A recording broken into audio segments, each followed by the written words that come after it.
Listen, you already know what's going on. It's Flight Sports. Shout out to all y'all that's rocking with me, man. We got a whole lot of things to discuss in the NBA realm right now. You already know it's playoff season, but nonetheless, we got to get into this situation that's happening with the Ball family. We all know that takes precedence because there's a lot percolating right now in NBA circles. We already reported what's happening involving Lamelo Ball and the Charlotte Hornets is big business occurring right now. Teams are monitoring them. I want to tell you why Lonzo Ball may have rung the alarm. You know, in certain situations, they call this the whistleblower. You know, I think Lonzo Ball is acting in that kind of manner. He has to play big brother. You know, shout out to Jake Simpson in the chat. Lonzo must play big brother right now and get his little brother out of this reckless, crazy, nasty situation that's occurring with the Charlotte Hornets. It's time, ladies and gentlemen. We're going to break it all down. Make sure you hit the like button and most definitely hit the subscribe button. You already know what it is. It's Flight Sports TV. Listen, I got my man All Access with me, Dex. What's the deal? It's Flight Sports. You already know what it is. Talk to the people. We live.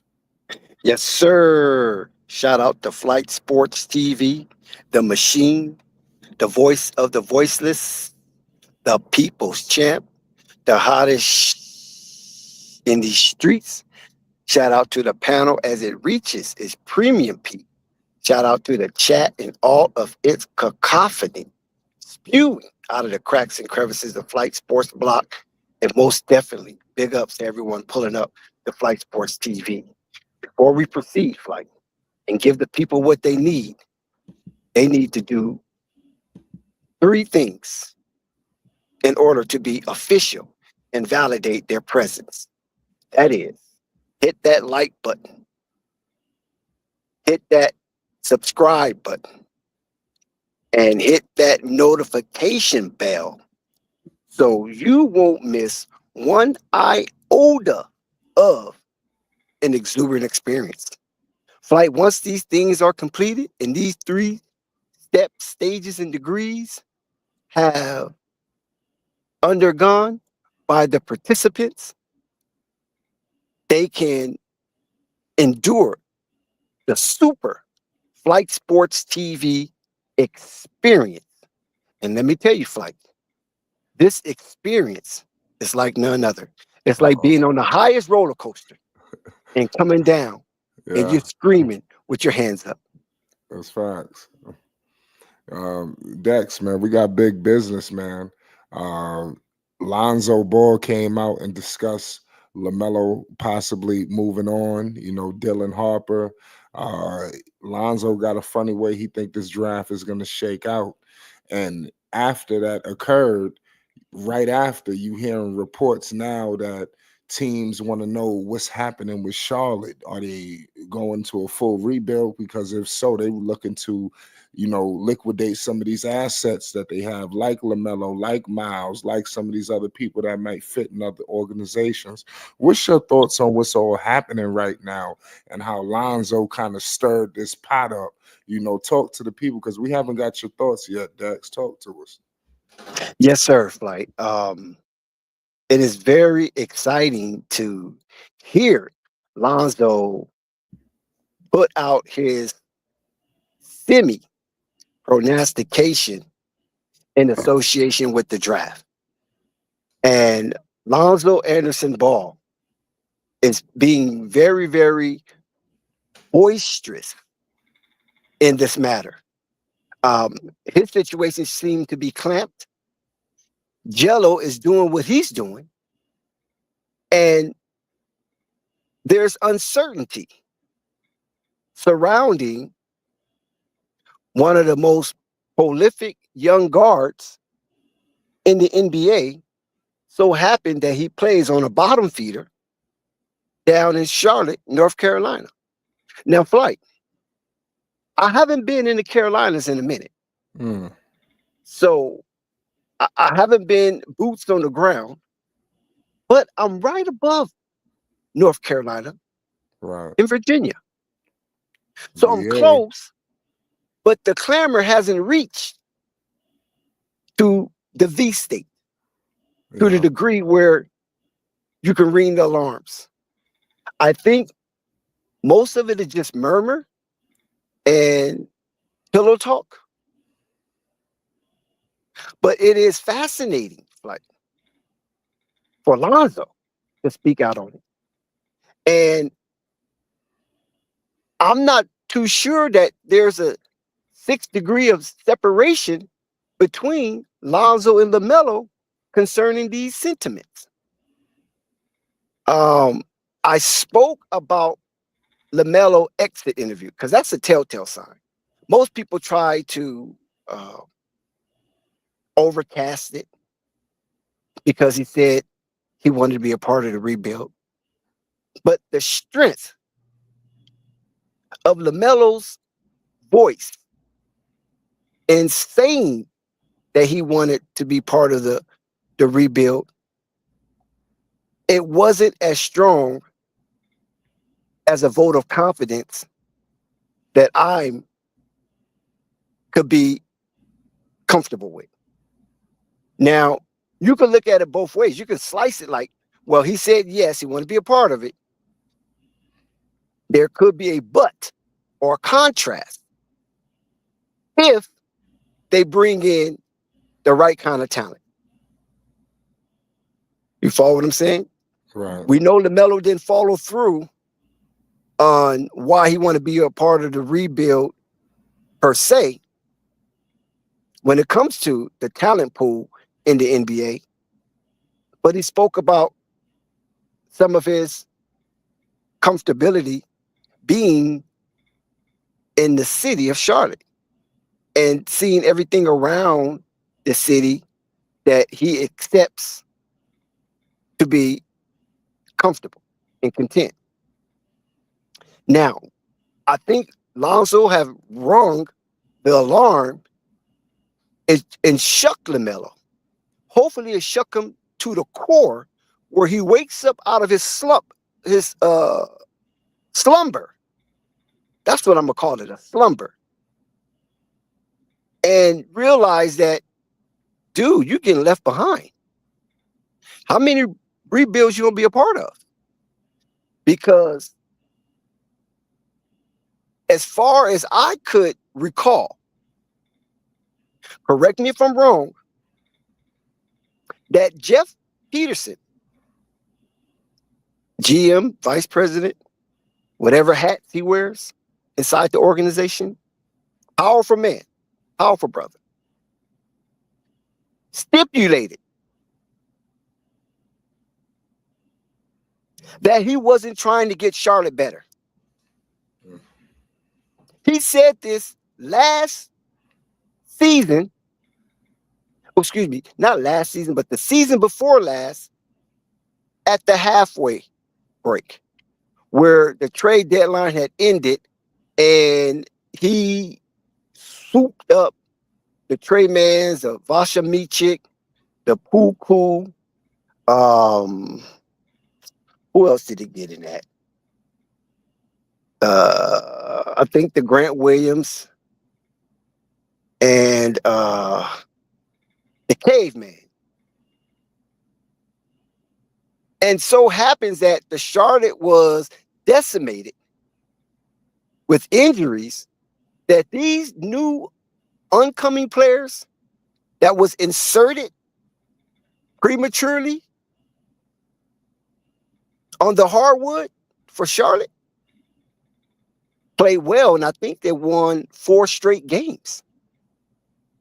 So people was excited. The fan base was like, oh my God, this guy got to be a genius because look what he brought in and look what they're doing. How did he see this coming? Unfortunately, Jeff Peterson was honest, and we appreciate his honesty. He basically said, this is serendipitous. This wasn't my intent. We was trying to get worse. But we happened to get players that was hungry and fishing for meaningful minutes so they can demonstrate an audition just in case we wasn't going to keep them for other teams. And they just happened to have immediate chemistry to the point where they won 4 games straight. But the underlying, once again, a lot of fans want to gloss over this. That he said he wasn't trying to get better. When I say he, I mean the powerful man in this chartered organization, a part of the structural brass, Jeff Peterson, said he wasn't trying to get better.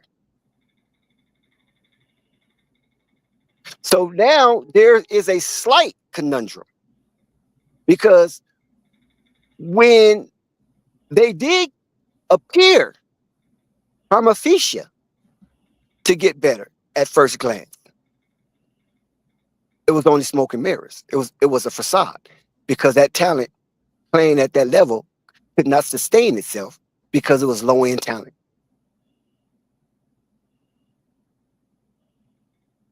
So he knew they was going to fall back to earth. And when they fell back to earth, there really wasn't no change until a year later, basically. From that point, it took them 360 days to make another move, and that was Mark Williams for Dalton Connect in the first round, 26-27 draft class. And of course, there was some buyer's remorse. But nevertheless, the trade was rescinded. Everyone went back to their prospective teams and jerseys, and the season moved on for the Charlotte Hornets. I don't think they made a move after that. They rolled out in the sunset. Oh, and I think they got Josh Oskobe. And I told I believe it was Stacy at the time, that was a dud. And he thought that was going to be a pivotal and integral part of the Charlotte Hornets for that season. And I think he had one decent game, and that was it. He disappeared. He went off into the sunset. And Josh Green, we already know that he's Casper, the friendly ghost out there. He's a what you call a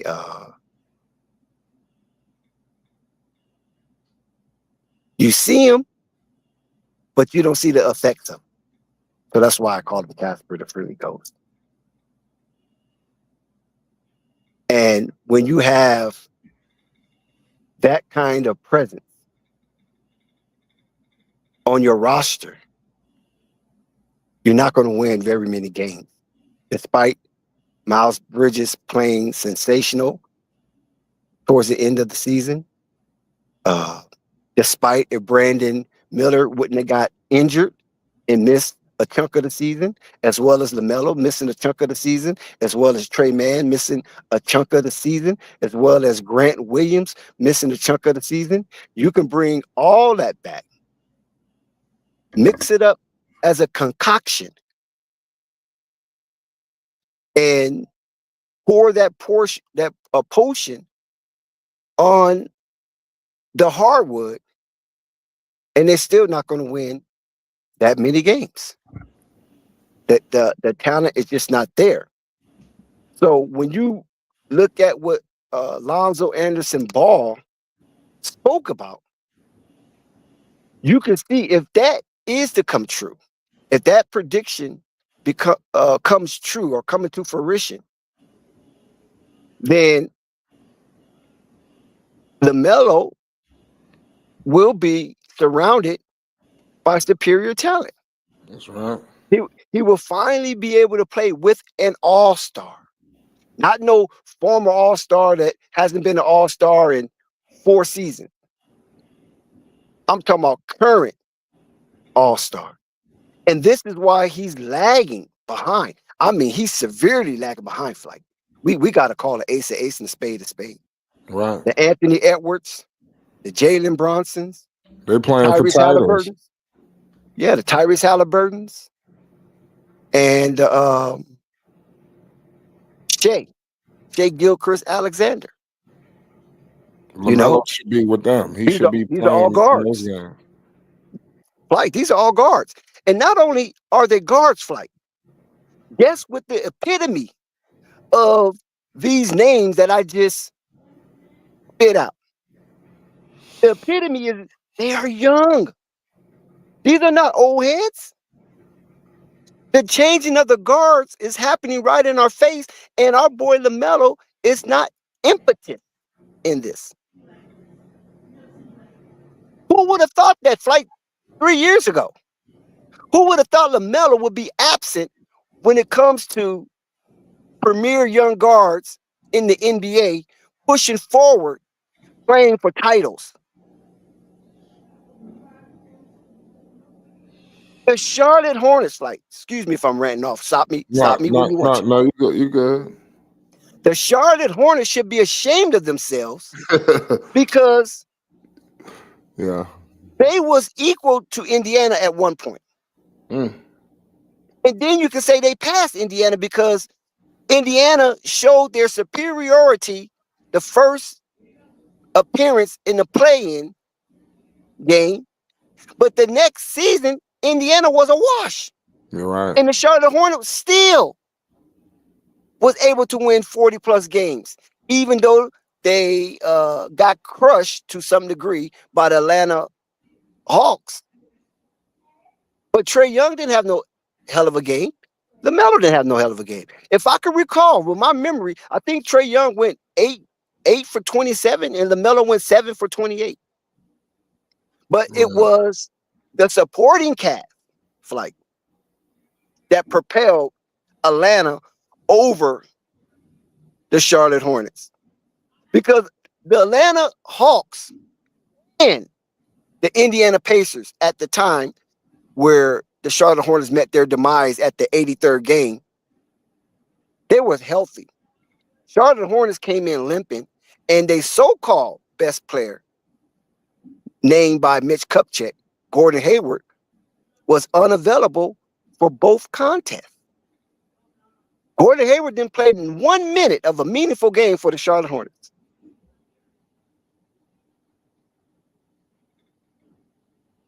So, Yeah. when we look at that Charlotte Hornet structure, 2021, 2022, LaMelo did have some talent around him, even though the talent was more of a cornucopia, but it was sustainable because they won 40 plus in back-to-back season. So it wasn't a fluke. It wasn't like they had a fluke season like Indiana that year. Indiana had Right. a fluke season and they disappeared the next year until they got Tyrese Halliburton and blah, blah, blah, blah, and they start building from there. But they had disappeared, even though they gave the Charlotte Hornet a shellacking. They took it behind the woodshed. The next year, they fell off the earth, Indiana. I like to know So who the hell was on that team with Indiana. You talking yeah, about when they yeah, went to the play-in, right? yeah. And then they got Was that spanked. Oladipo's I don't know if he was on Indiana? that team. I Yeah. think Oladipo was in Miami. Right. I think they Okay. had like McDermott, Doug McDermott, uh, We Malcolm lost. Brogdon. We got murked too. Yeah, Malcolm Brogdon. They had Turner. Um, I don't really remember because I didn't keep up with Indiana at that time. To be honest with you, I mostly started watching Indiana more since Tyrese Halliburton because I have to have some kind of reference to Yeah. speak on him and compare him to LaMelo. I can't just ghost the content like some people do. They tell me, "Oh, I don't watch the games," but they have a strong opinion. See, Right. I don't do that. I think that's circular logic, and, Right. it doesn't mount up to anything.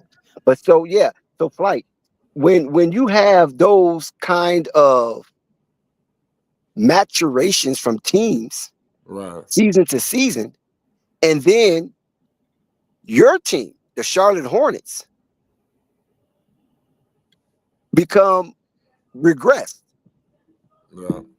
You have to ask yourself, wait a minute now, where's my legacy in this? You follow what I'm saying? If that's what you're concerned with, wait a Right. minute now, where my name going to be when my peers are mentioned? Because we mentioned on several streams, Flight, the importance of the 2020 draft, and now look at it, it's coming to fruition. Look at this shit.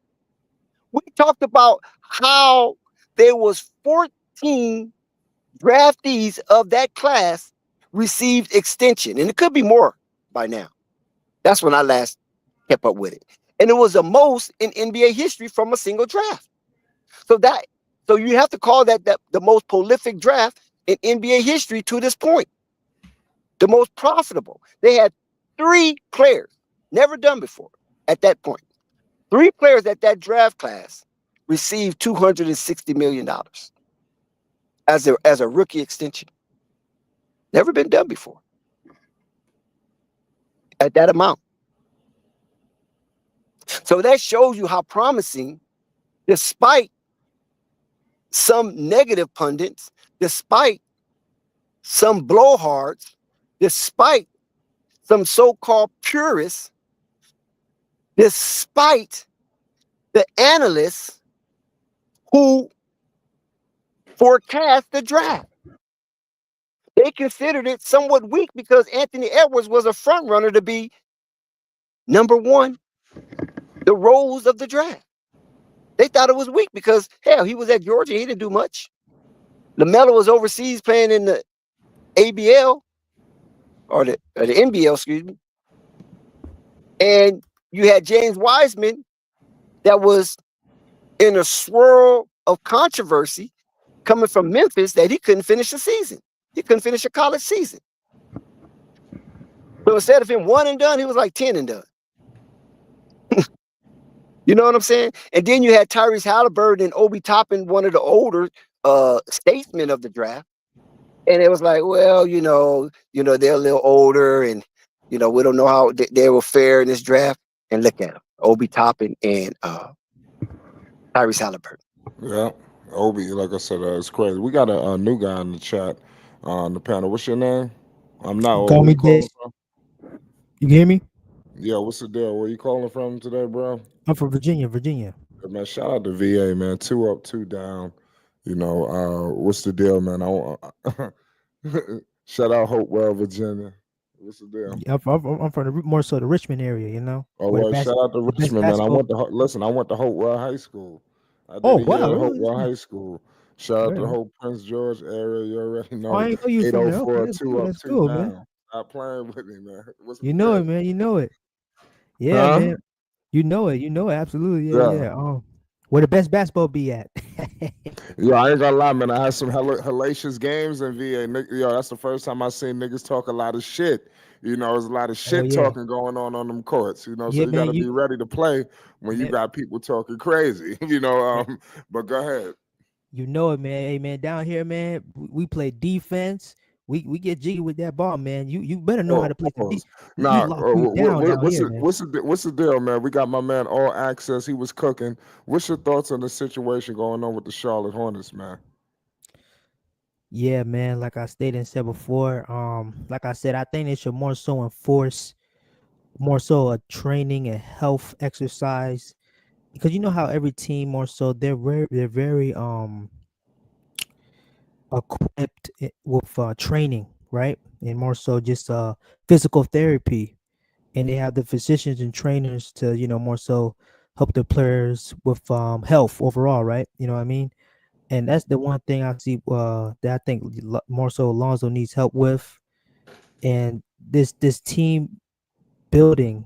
Well, I'm gonna get to to his health What do first, you mean? right? You mean Lamelo Alonzo? Lamelo, my fault. Damn, I keep Uh, saying Lonzo. Lamelo, because like I stated and said, Lamelo, he is the future for Charlotte. is Um, he? I seen the comments. I see the title because I just got on here. I got off just doing something, so I did come on this channel for on a rush. So can you just explain what exactly what he was This your speaking to first time again? being on the channel? No, I've been here before. I've been here before. Oh, okay. Well, basically, we're breaking down a lot of things that went on over the weekend. Lonzo Ball came out discussing Lamelo Ball to the Clippers. He said he thinks the Hornets is going to draft Dylan Harper, and then now today reports have come out that teams are looking to see what the hell is Charlotte trying to do because they are trying to inquire about some of these assets, like the Lamelos, the Miles, and so many others. So that's where we at today. Oh, okay. So it seems like to me they're trying to. You If seem like you don't know what's happening. You know what's no, going on with the Charlotte Hornets, right? about possibly if they have opportunity to get Harper Jr. Yeah, just the tumultuous year that they had. How the hell did this happen?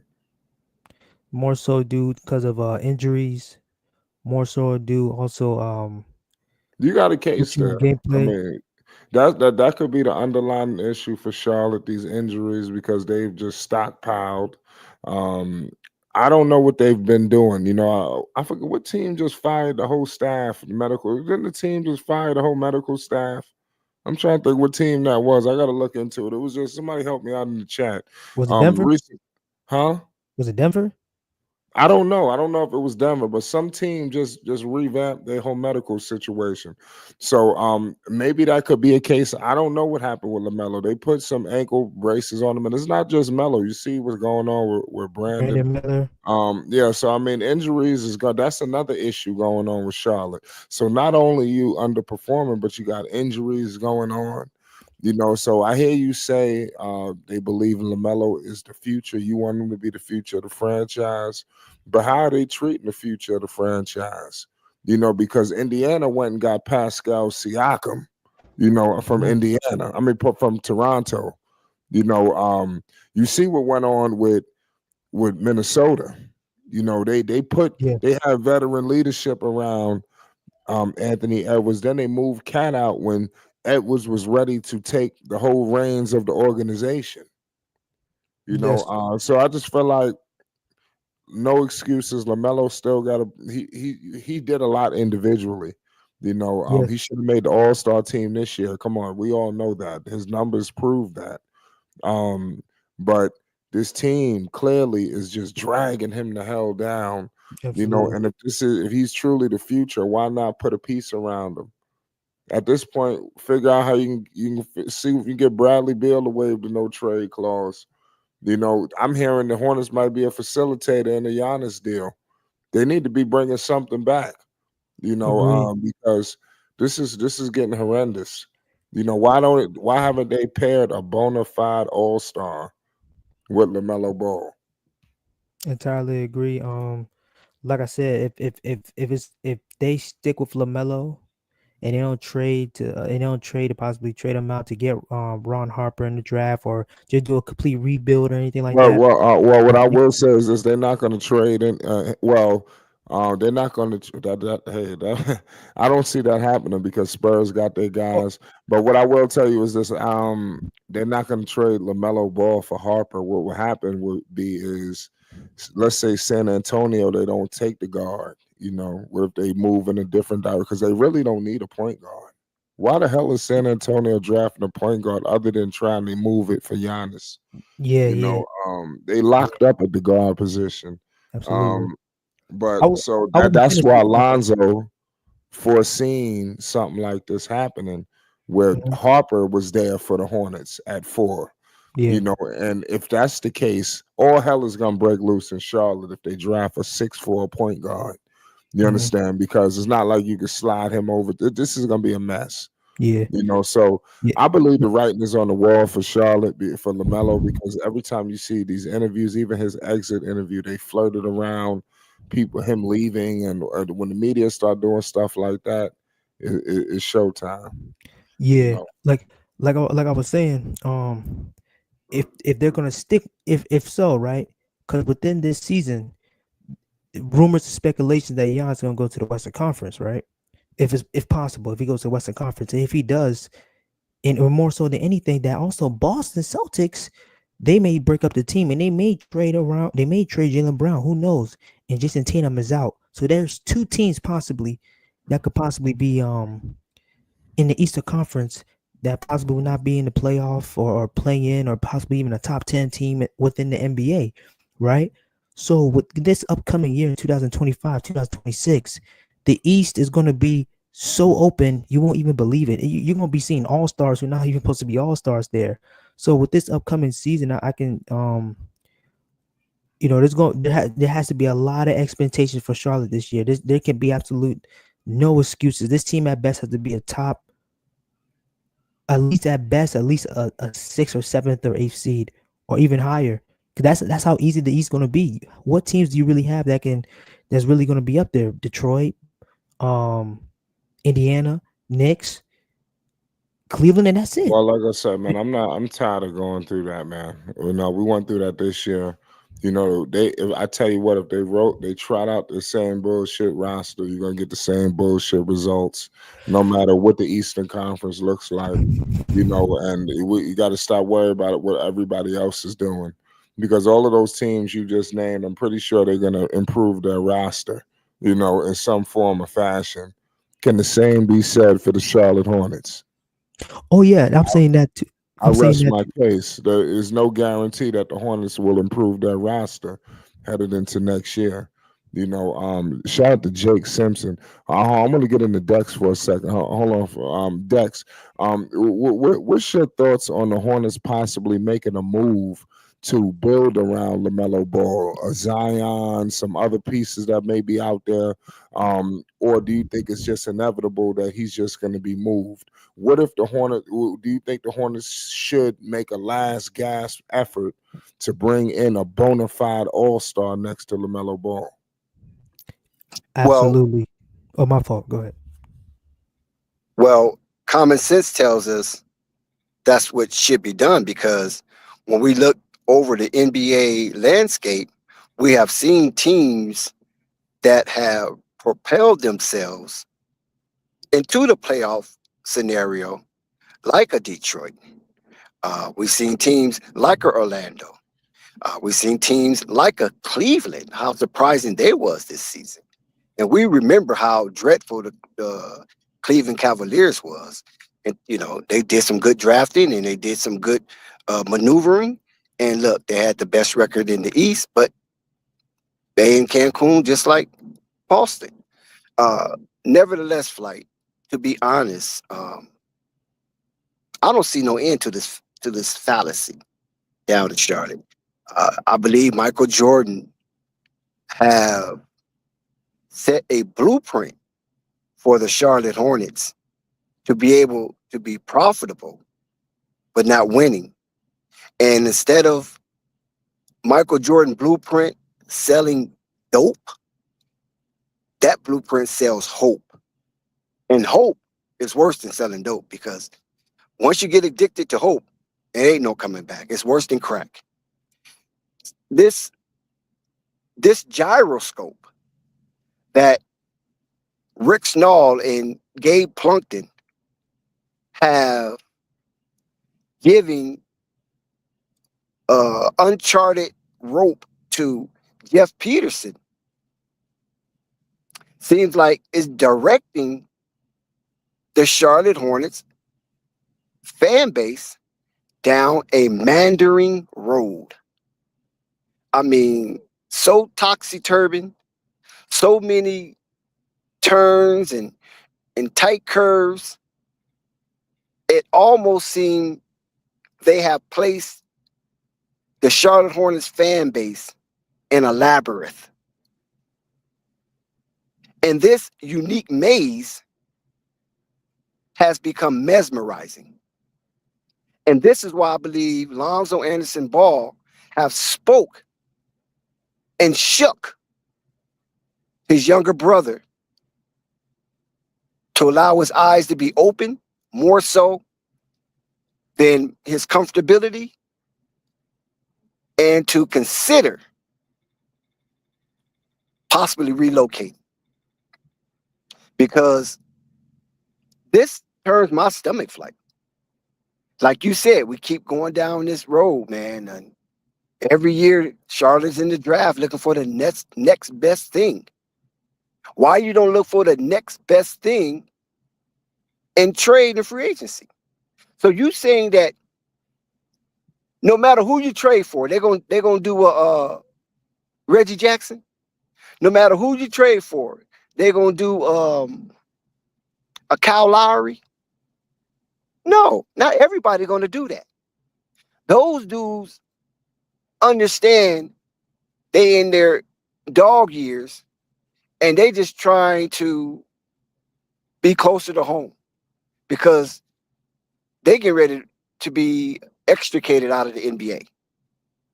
But there's plenty of players that you can go for that don't have the attitude that I ain't going down there with that mess, but have the attitude. You know what? Let me go down here, man.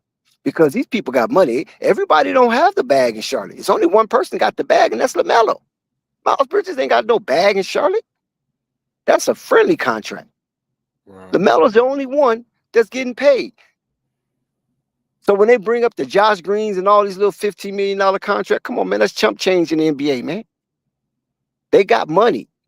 Charlotte is the second financial banking hub in America, only behind New York.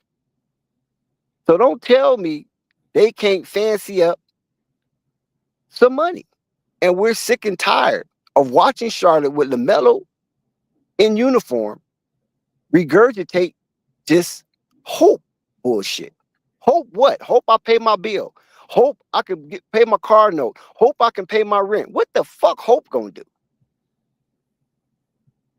The Bible don't talk about hope. The Quran don't talk about hope. Even the Buddhist books don't talk about hope. The Talmud don't talk about hope. They talk about faith, but they ain't mention no hope. Where you get all this hope and competitive joy?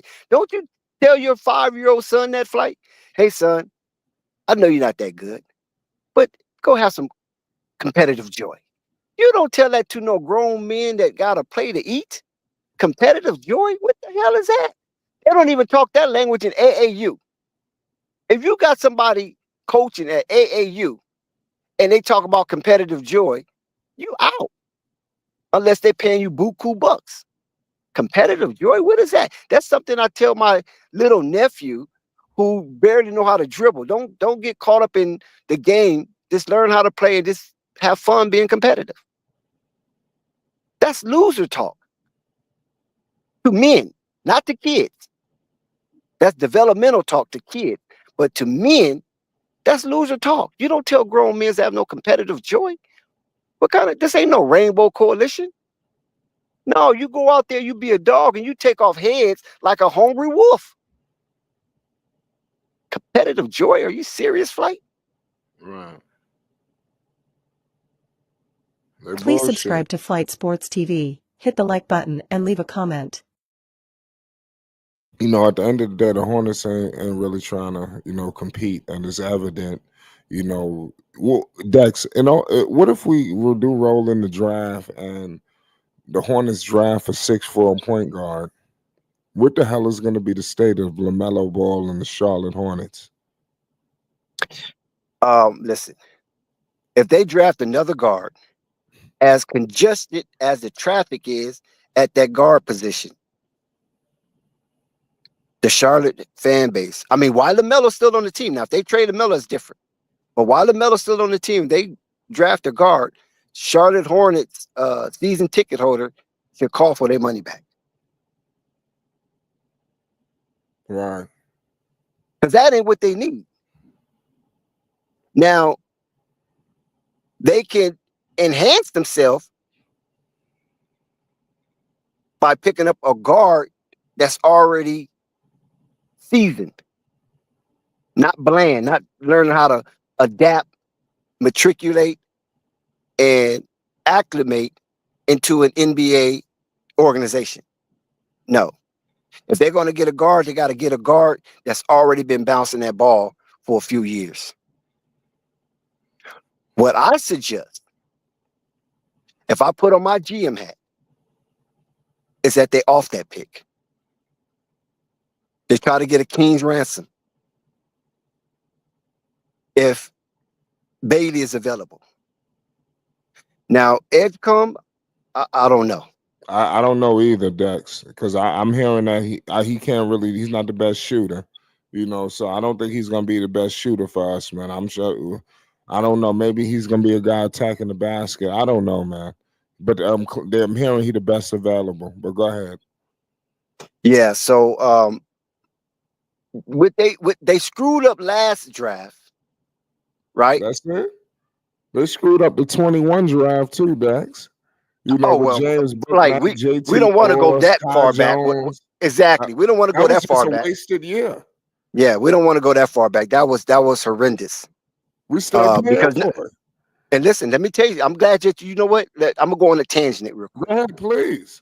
Yeah, I'm gonna go on a tangent real quick since you mentioned that because I try to get that out of my memory because they had an opportunity to really invest in LiAngelo Ball, and they took all those draft picks. Those did they have 3 lottery picks A or lot. almost? Yeah. So that the Book Night era, the Kai Jones era, the what's the dude name? JT Thor. JT Thor. What's the other guy name? McGowan.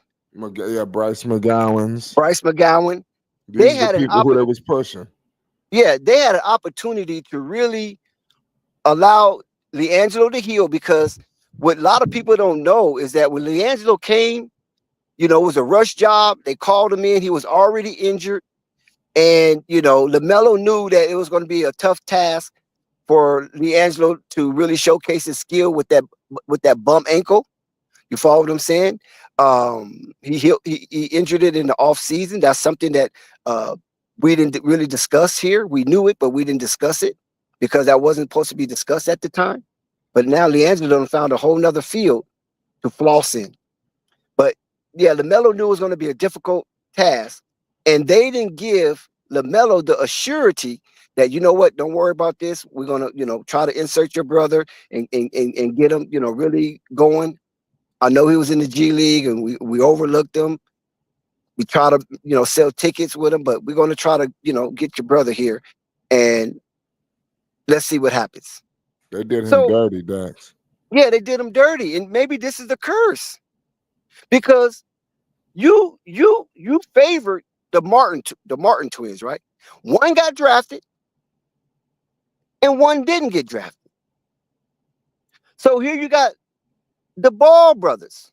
One got drafted, one didn't get drafted. So why you didn't marquee in a real way LiAngelo like you did with Caleb? You understand what I'm saying? And we know Cody didn't come in with the stellar fanfare like LaMelo Ball. Right? Cody came in through the shadows. Ain't nobody expect much out of Cody. And the Martin twins as a whole looked like it was more of a circus. Oh, we got some twins. Come down and watch the twins play. There was two crash dummies, to be honest. And we know Caleb, bless his soul, end up forming into a legitimate journeyman. And now it looks like Cody going to follow his footsteps because the Charlotte Hornets try to hold on to Cody Martin as long as possible. You follow what I'm saying? Thank you. So they could have did right by LaMelo by inserting LiAngelo. Now, if you don't want to just like really press him in like that, just keep him around, let him heal, and then let him ball out. Right. Because not one time did LiAngelo and LaMelo play at the same time. And we know that this was spring. I mean, excuse me, not spring. This was training camp. So those games was all exhibition games. They didn't go on the Charlotte Hornets record. So you telling me out of 48 minutes, you couldn't find 5 to 7 minutes in one of those quarters to play LaMelo and LiAngelo together as you did Cody and Caleb in regular season as an attraction. We got twins. Look at them. Look at these light skinned guys. They're playing basketball. Look at their hair. They're so fashionable with their hair. So innovative. Because their game hadn't really developed to what Caleb game is now. Cody game never really developed. He was just out there running into people. So maybe this is the results of that. You know, we saw LiAngelo Ball. Like I said, I'm still on my tangent. We saw LiAngelo Ball score 16 points in 16 minutes. Then he doubled back and scored 22 points in 20 minutes. So he showed what he can do on a bum ankle. So you telling me if you could wait and let his ankle get right, then really judge his play? Because his training camp wasn't that stellar based on he only playing on one leg, and you playing on one leg with a lot of hyenas out there that's trying to get them a position in the NBA. So they're not going to be kind to you.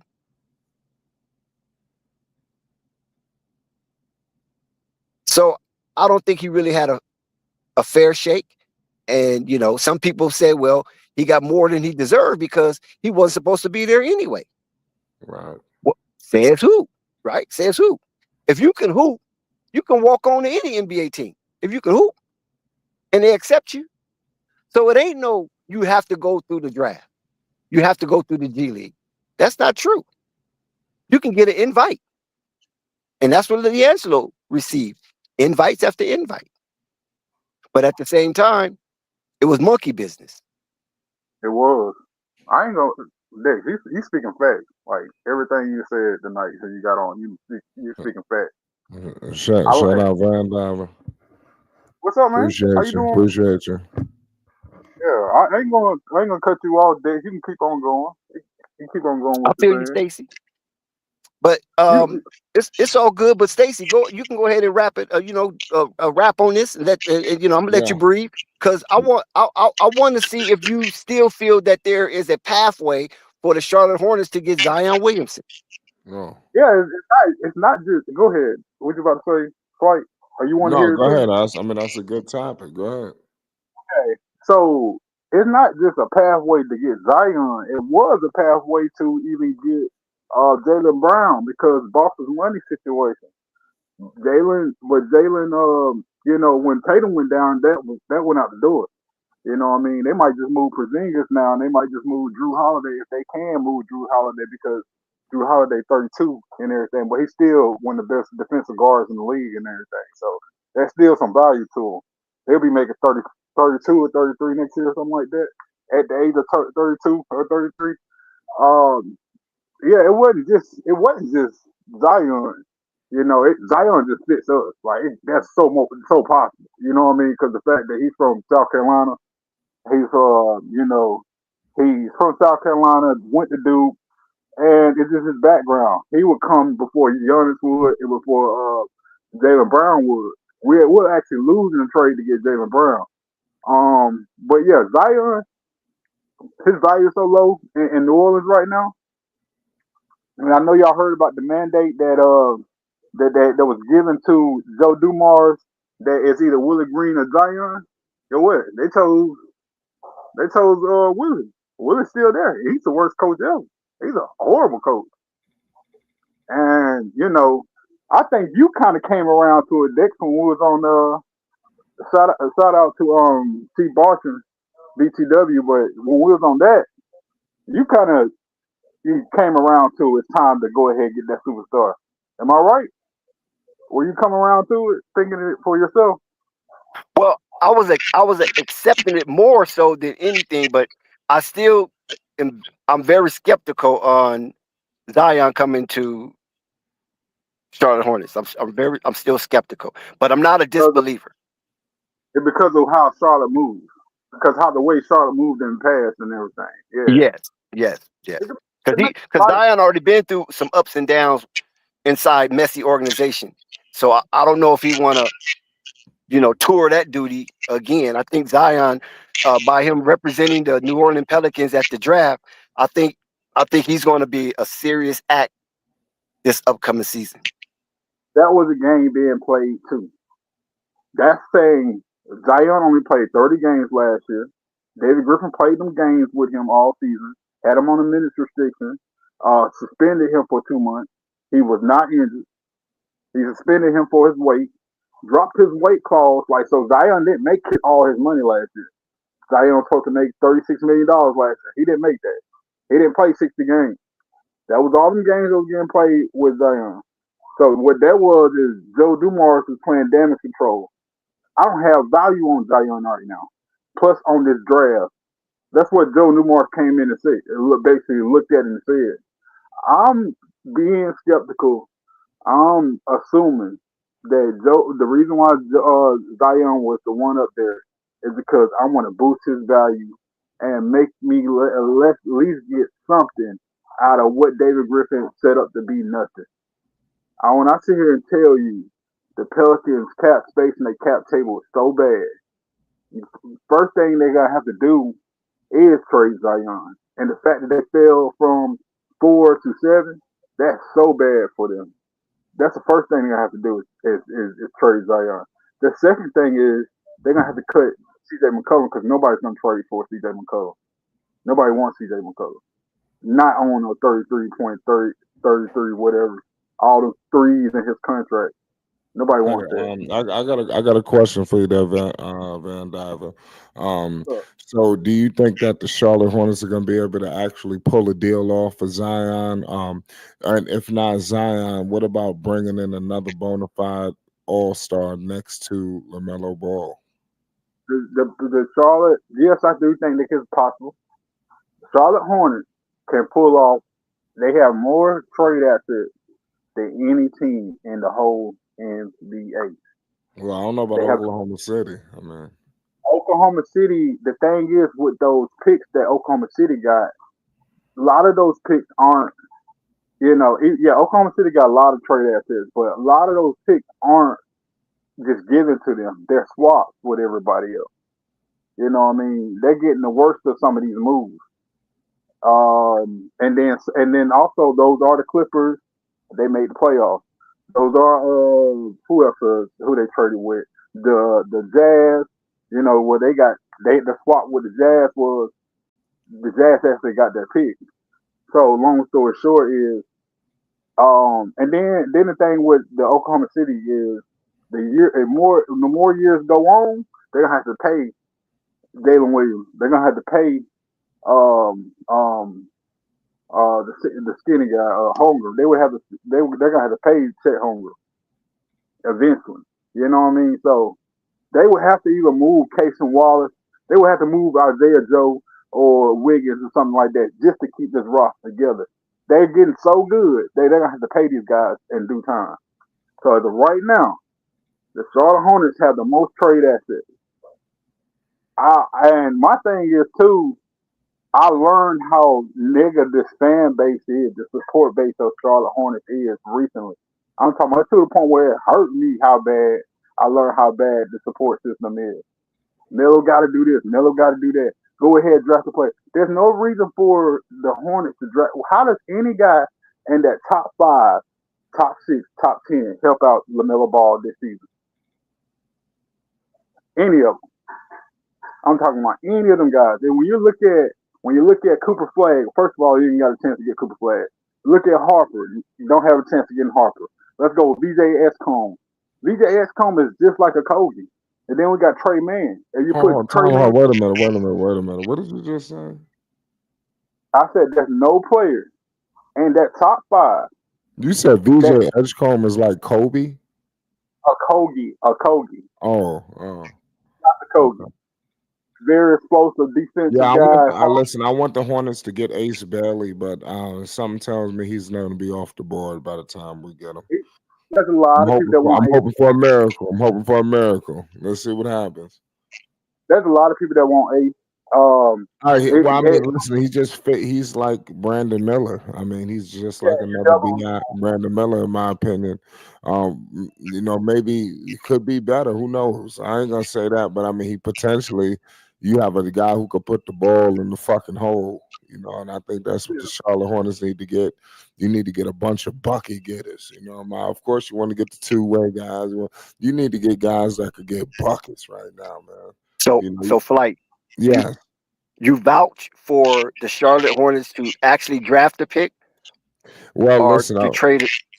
if you can get Zion Williamson, I would pull the trigger on that. Exactly. But if you going with the draft, the best player for the Hornets would be Ace Bailey.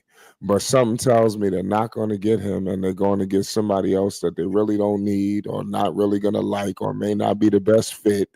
And because Edgecombe, like I said, I'm very concerned about his shooting. Do we really need a guy out there that people are going to leave wide open? I mean, this is what could potentially happen. Yeah, he could defend. He can get to the rim, but he's still, he's not like he's 6'9", 6'10". So there's a lot of things I'm looking at this kid. So let's see what happens. Ace Bailey, 6'9", 6'10", playing like KD and shit. That's what I'm talking about. Well, But go ahead. yeah, you're right though. You're right though. And the thing is, the one thing, there isn't a knock with Ace Baylor when it comes to the Hornets.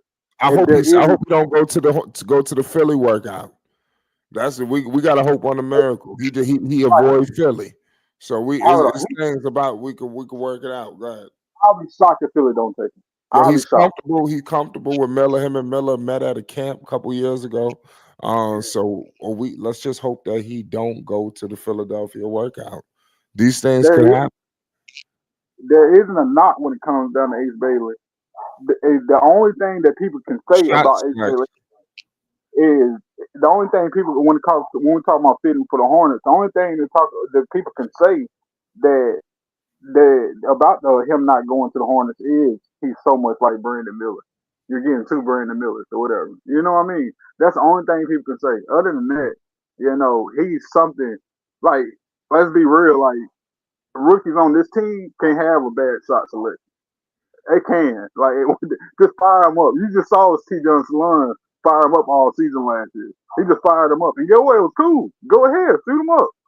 Shoot it up, bro. Like why like you know what I mean? It's not like it's a big deal if they don't have a bad shot selection because they got to learn how to play this game and everything. Being on the Hornets now, if he was on one of the teams that making the playoffs, you got to have good shot selection. You know what I mean? But long story short, if you look at those players, really none of them really can help out Lamelo this year.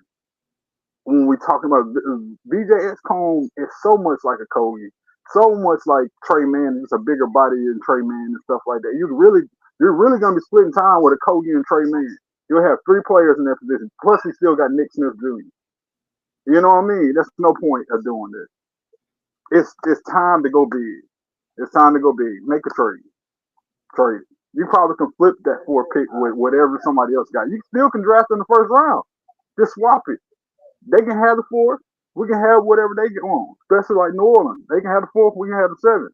We give up a lot of stuff. We'll take Kelly Olynyk and they can take Nurse. You know what I mean? So long story short, like it's time. It's so time. Don't you feel like that same way? It's time to make that happen. Get that superstar next to Melo. We have the money too. Got a cap space too. It's time. You there, Dick? I don't know if Oh, you that's go ahead, Mike. Yeah, I'm here. yeah. Shout out. How do y'all feel between the two of y'all? How do y'all feel about making that?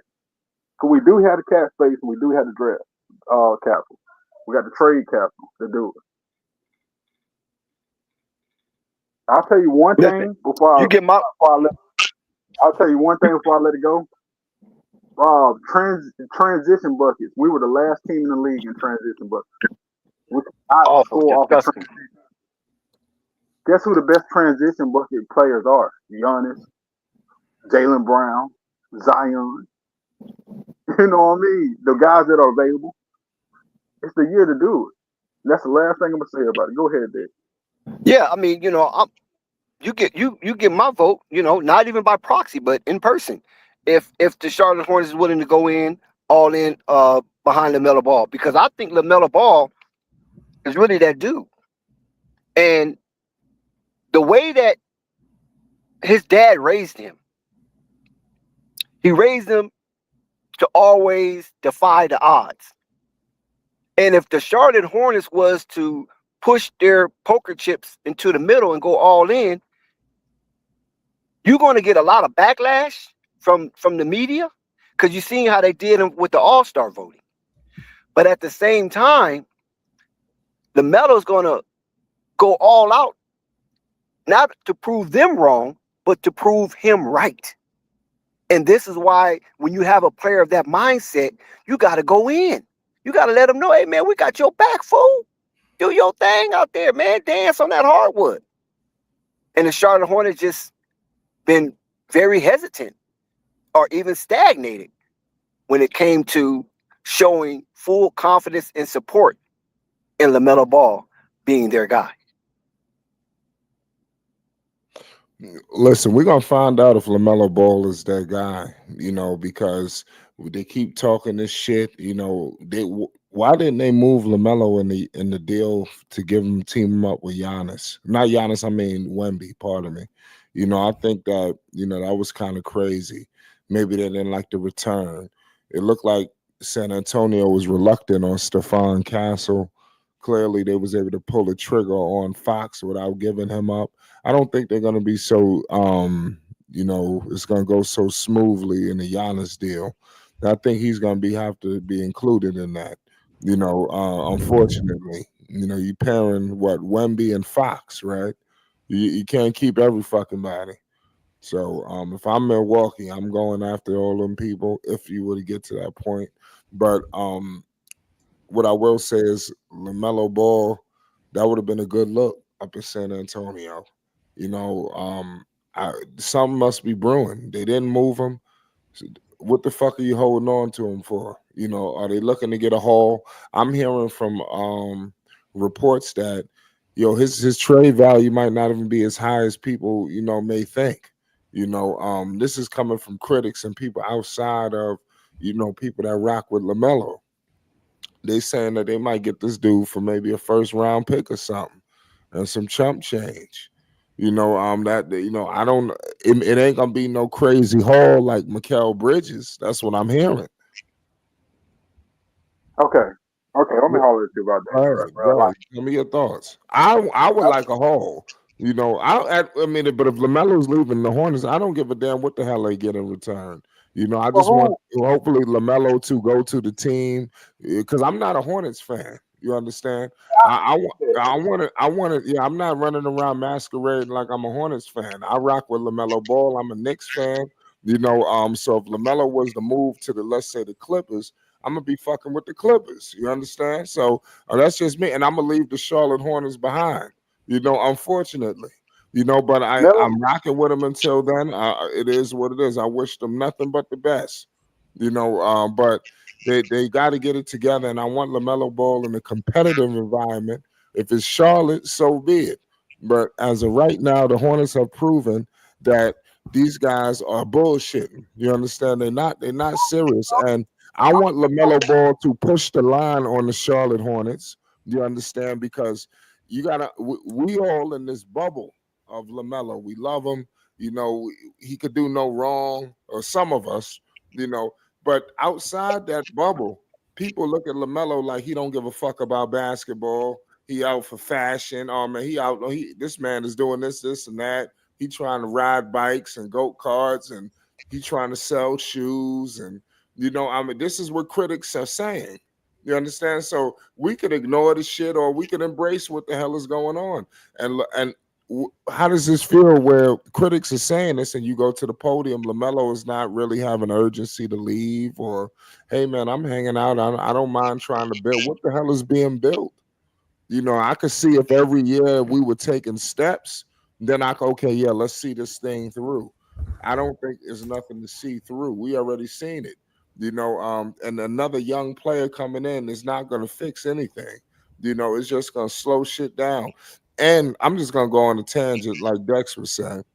It would be in the best interest of what's my man's name, Charles Lee, if he was to make things a little nasty with LaMelo, prolong his stay in Charlotte, because he should be fired. Charles Lee. I'm just saying. I'm just calling how I see it. I don't like Charles Lee. You understand? Until he starts winning. When he starts winning, I'm gonna like him. Until then, I listen. This guy just fucking off and collecting a check, in my opinion. So it is what it is. You give me your thoughts, Van Diamond. All right, I'm gonna start off with the Charles Lee thing first. I'm gonna Please. start off. I know you love him. I mean, I know the way I feel about him. Yeah, I mean, my whole taste with him is the fact that I grew up off of him. You know what I mean? He was at Bucknell when I was in high school. When I was in high school, Bucknell was ended up winning. It was What just the hell does that have to do with him dragging the Charlotte Hornets to the depths of hell? no. That's what I'm asking you. What does that have to do with anything? Let me tell you something. This guy James Borrego had the Charlotte Hornets on the cusp of the postseason, 2 straight seasons in the play-in. They had the number one offense and some shit. It was some crazy. They had some number one something. You understand? I'm telling you, there was some crazy shit. It was pace. That was pace. Yes, it was something. They was number one in pace. You understand? How in the hell did you go from that to this? So I don't give a damn about any of that. This guy Charles Lee should be fired if this continues. Go ahead, and I'm ready to, let's talk. I'm about to break it down to you. Break it down. Steve Clifford coached last year. He should have been fired too. Okay, but look at the roster. They had to flip all that stuff. You had to get rid of old Gordon Hayward. You had to let PJ go. Look at all the stuff that they got back in return. I have a whole saying, and it's something that works in my life. This is what works for me. Let time do its thing. This is time doing its thing right now. This is the season to cash in. Because Tyrese and Edwards, they might be going to the fucking finals while we wasting time. What if Edwards won a fucking championship? Okay, one season. That was the time. If really rocking with LaMelo, man. This is getting disgusting. So we rocking with LaMelo, we rocking with the Hornets, man. Because the Hornets ain't showing no interest in pushing LaMelo Ball to the forefront like a superstar is supposed to be. This is your number one for this motherfucker. No, they're trying to sell tickets, jerseys, and bullshit like that. You understand? I mean, they're not trying to win no games. They're not. Okay. Go ahead. That's not true.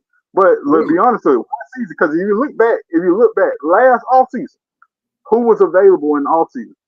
Who was available for trade? Who actually won a trade last year besides Dyson Daniels going to Atlanta? Last offseason. Nobody won. Nothing happened last offseason. During the season, the best move was Luka and Anthony Davis. No, we weren't gonna get in on that. That was a conversation between them two coaches, them two GMs. Bruh, the Hornets letting time do its thing. This is the offseason to cash in, where all these people are available. And guess what? Nobody has a chance of getting these players like the Hornets can, because those top heavy teams are over. Well, how about this? When they get these players, I believe you. If anything, it looks like they're ready to go for a full rebuild. That's what it looks like. And that's why teams are inquiring. If you look up what's happening in the NBA today, teams want to know what the hell is going on, because the Hornets, they want to know, are the Hornets serious about competing? Because they have missed the playoffs 9 straight years. I understand what you're saying. They play in the waiting game, but NBA executives and rival teams want to know what's happening. Look it up. This is no bullshit that's made out of thin air. This is real shit that's being reported, sir. You understand? The Charlotte Hornets are dragging LaMelo Ball to the depths of hell, and we got to get this man the fuck up out of here. Shout out to Lonzo Ball, ZO2, the Chino Hills prodigy, for being the whistleblower, and being big brother and letting it be known, hey, man, we got to get this man. Something got to give, because that's what he said in so many words. Dex, talk to me. Yeah, I mean, you had some solid players available last season. I mean, look at Mikal Bridges, look at Big Cat. Um, you had those were some of the bigger name OG, right? What about OG? Um, so you had some solid players that was available and that was on the fishing line, but it wasn't no hook, line, and sinker for the Charlottes because I don't even think they went after anybody. That's the key. That at least try to go after, even if you don't get them, at least show your team that you're trying to get better. Maybe they so sentimental on their roster that they feel that whoever they go after, and if it hit the media, then whoever's in that current position for the Charlotte Hornets gonna feel bad. Oh man, they were trying to get rid of me because if that guy comes here, that's my position. Now You that know what I'm wasn't saying? That's what I'm trying what it to was. say. So if that's not What the case, then there's players that was available. It wasn't just the Josh Greens, the Josh Scobys, those type of low end tier players. There was some good mid players available, and then there was some superstar players available. So Charlotte's got to make up their mind if they want to pull the trigger or fool the fans. Yeah, this off season to do it.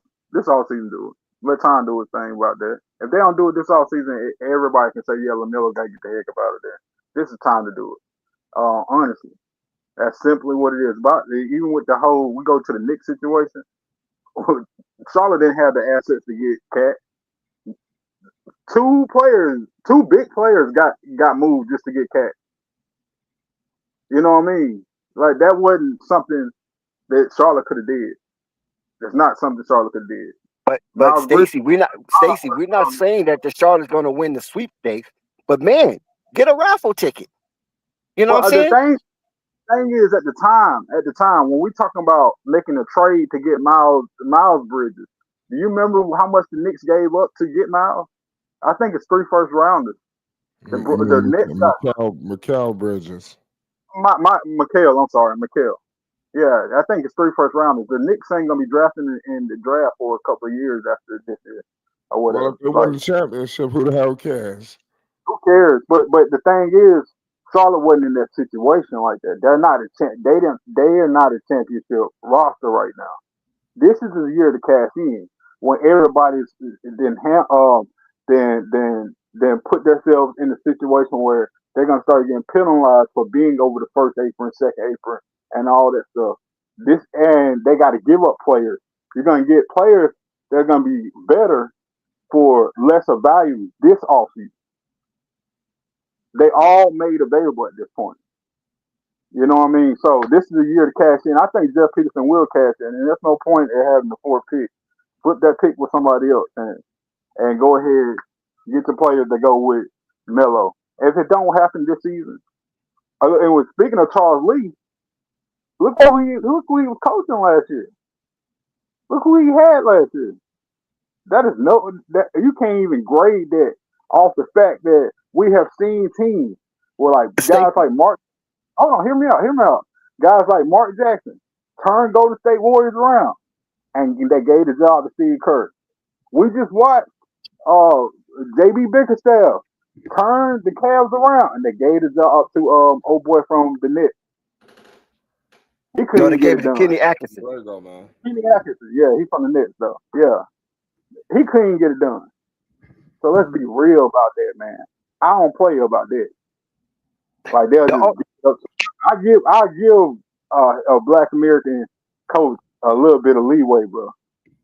I see even with Willie Green being down in New Orleans, he been down there for too long and been too sorry. Yeah, He but I mean, actually he made the playoffs though. You remember that one he had a moment down there. You remember he said we got to fight. We got to fight. It ain't been no yeah, moment for Charlotte, dog.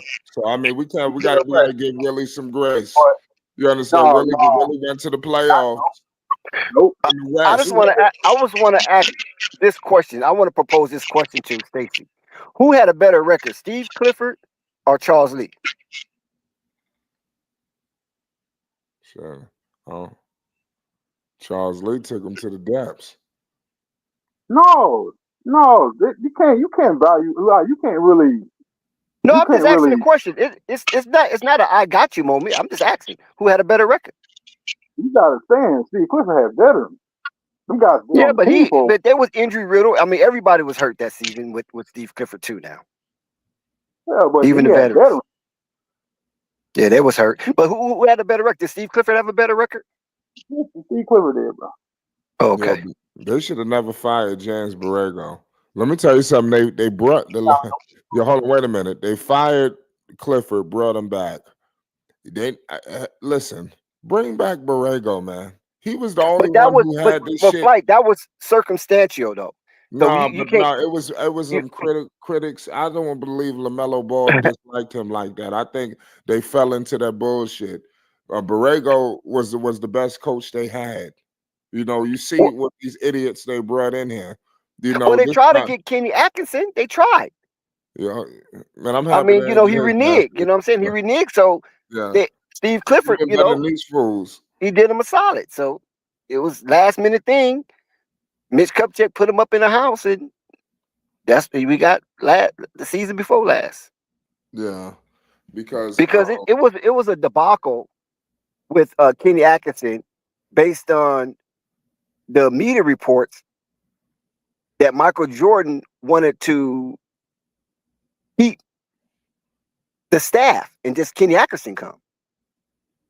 And Kenny Atkinson wanted to disassemble all that garbage and bring his own.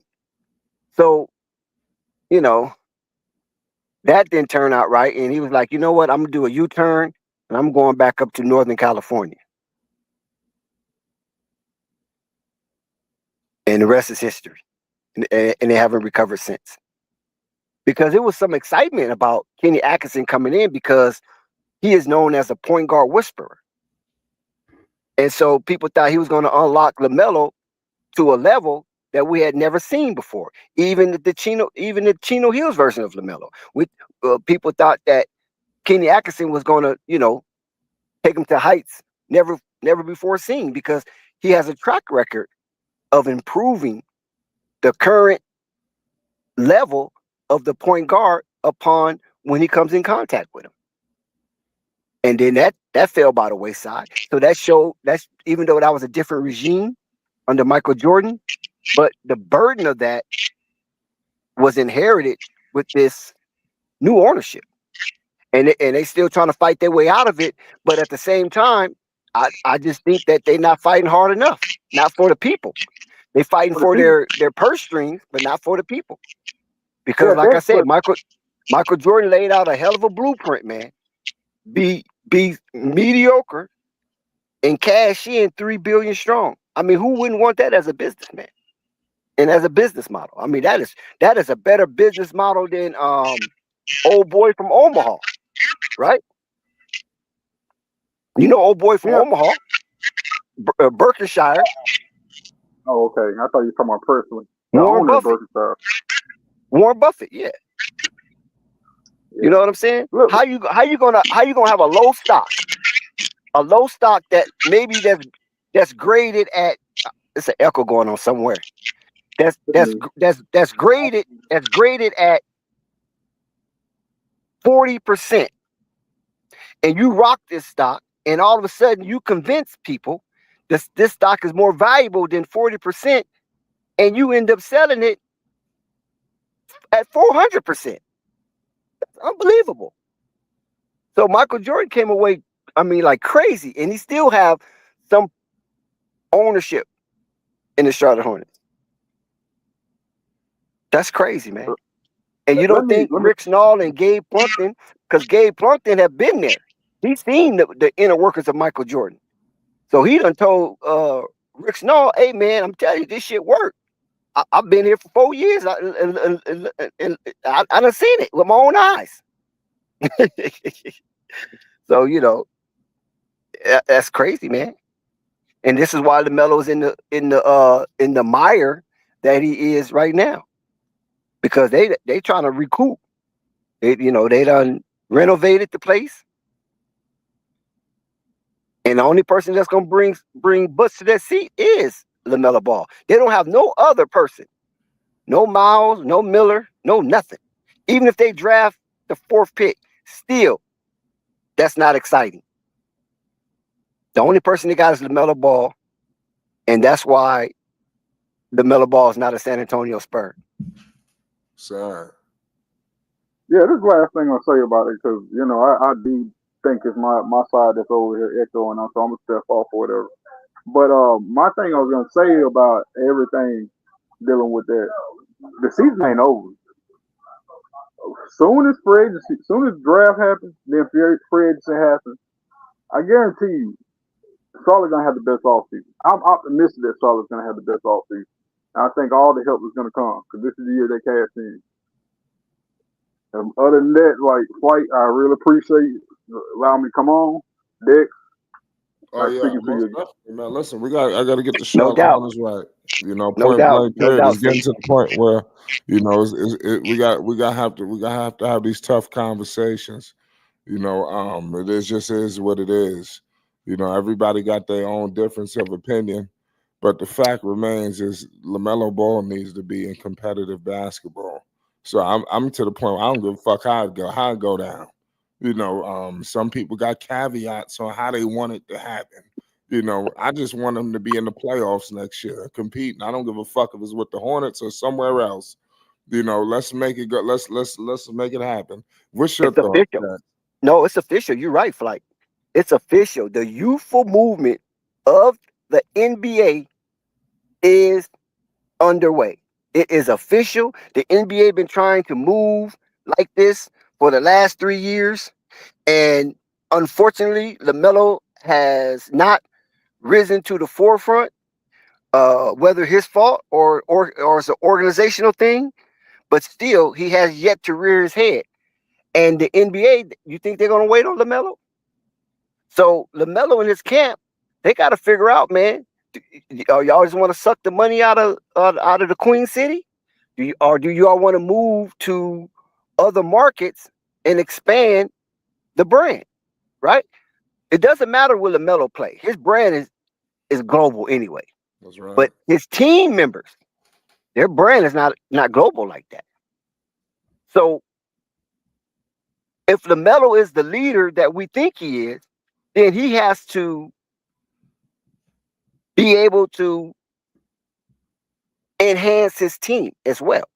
Everybody comes to the table, got to eat.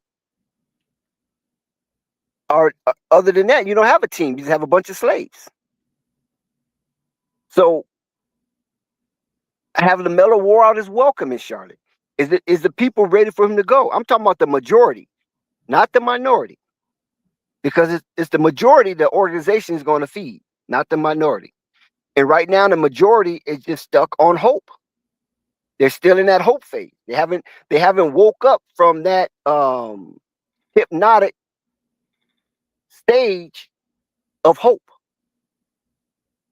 And Stacy said, "This is the year." Right? That's what Stacy said. This is the year. All the stars have aligned for the Charlotte Hornets to start getting their ducks, and we should be hearing quacks in the Queen City. Right. And we're going to see, time will reveal. It just it's just heartbreaking to me that the Charlotte Hornets and LaMelo Ball haven't been represented in the 2025 playoff scenario. We know they're not contenders, but just to play for something. We've seen the disastrous appearance in the in-season tournament. I mean, my God, was that disastrous for the Hornets? Were they even So trying to compete? yeah, it was embarrassing. You seen how Milwaukee was playing. Giannis wanted that thing. People say that in-season tournament trophy don't mean much, but shoot, Giannis wanted that thing, right? Shea wanted that thing. Shea was playing hard. So it's nothing like holding up hardware in the profession that you undergoing. It's nothing like raising hardware. I don't care, even if it's an all-star MVP trophy, it's still hardware. That means you were the best at that moment, regardless of what everybody else was doing around you. You happen to be the best because it's going to be somebody to win the hardware. Why not you? So we, as sympathizers to the Charlotte Hornets via LaMelo Ball, we want the organization to be up there with the Detroits of the world. We want them to be with the Orlandos of the world. We want them to be up there with the Houstons of the world because these were cellar dwellers. And I don't even know if they have any hope in sight according to the way they was playing in those few years ago. But some sparked them. Somebody sparked them. It was a move here or there that sparked them, that sent them trolling in the playoffs or towards the playoffs. So we want the Charlotte Hornets to sojourn. You know what I mean? I'm talking about with LaMelo Ball in uniform. Now, Stacey laid out a pathway where they can be successful with LaMelo Ball in uniform, and we're going to see if they somewhat go in that direction. The only thing I can see for the Charlotte Hornets with LaMelo Ball in uniform to have a pathway to success, don't take not one draft unless it's in the third round. Anything of value that you can leverage, send that shit to whoever wants it that got something that you need.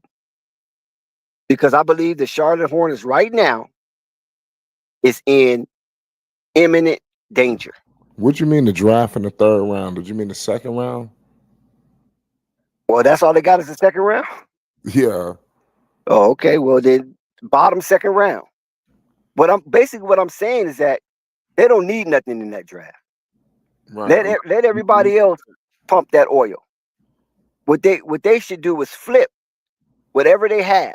If they got 1 first rounder and 3 second rounders, flip it and get you something to go along with LaMelo Ball, Brandon Miller, Miles Bridges. And that's your Kickstarter. Now, we're not saying that's the end all to be all, but that's a start. That's a jolt into the veins of the Charlotte Hornets organization and fan base. When they see that you trying to put a better product on the floor every year, there's a lot of appreciation going. There's going to be a lot of jersey selling. People don't want to wear jerseys when you ain't winning. They might as well wear a throwback. You don't want them wearing throwbacks. You want them to have current players' numbers represented. And that's, the Charlotte Hornets are king of throwbacks. When you look in that crowd, you see a whole lot of throwbacks. You're going to see LaMelo jersey. And that's about it. And then everything else is throwbacks. Because they associated themselves in the era in where Charlotte was winning. And they need to get back to that by going to that war room, spreading the spreadsheet, and start jostling those numbers if they serious. If they serious, Flight. Yeah. We're gonna find out. I hope let's see if they could trade the pick. Hopefully if they trade the pick for a star, because you are right. Working in the draft, I think if you take the pick, which all likelihood I see it happening where they keep the pick, what are you saying? I mean, this team has to compete. You got some veterans on this team, and they in one of the biggest droughts of not making the playoffs. So it's to the point I'm lost for words on what's gonna happen in this draft. What to do. Can they be players? I mean, I just want to wake up and the Hornets made a move. Or something went good. That's what I want to see. And think about it, Flight. 5 years, you a veteran. That's the demarcation of veteranship, 5 years in a league. So LaMelo is a veteran. Miles Bridges is a veteran, right? Who Yeah. else on that roster is a veteran? Trey, man. He been 5 years. I got to double check. I don't know. Josh Green, Green. Grant. Yeah. You know, if that's the case, that they're baby veterans. Especially on the Hornets. So I don't know. I just don't know what you do with the roster now that LaMelo's is a veteran, and he gave one of the weakest exit interview that I have seen from a player of his ilk, Mm. and I'm disturbed by that. I'm calling him out. I gotta call him out on that one. That was one of the weakest exit interview coming from a dilapidated team that the chasm between you and Detroit is like the earth from the sun. Right. And that's ridiculous. I said Detroit. I ain't mentioned Indiana. I ain't mentioned Orlando. I ain't mentioned Cleveland. I Right. said Detroit. I don't even think New York was a playoff team at this time either. I got to double check. I think they were just getting rolling. You remember there was talks where he was supposed to come to New York to play with RJ. You know, I don't know. This a while ago. You know, when he was coming. I remember when Melo was getting drafted, he had shows 2K footage of him playing in New York. And of course that didn't happen, but it is what it is. But I'm saying the Knicks wasn't the Knicks who they are today when LaMelo was getting into the league. You So know, basically what they you're saying, haven't progressed like the other teams. They there you go. There you go. That's still the are correct word, progress. elevated. They haven't taken any steps ahead. They were there with Borrego and they just went all the way down. You know, from there's just a mess. Yeah, and that's the thing. And people cite injuries, right? But like I said earlier, Flight, everybody got injuries. If if if all the teams display every injury, you was like, damn, nobody who ain't gonna be no games tonight. Some people play through it, some people can't because the injuries is that severe. But everybody has injuries. And you have to have a team to have a next man up mentality. Because injury is part of the game. That's part of sports. But you can't understand that injury is part of sports and then your roster is decimated. Your roster is dry, desiccated. It's decimated and desiccated. No meat, no water, just straight malnourished.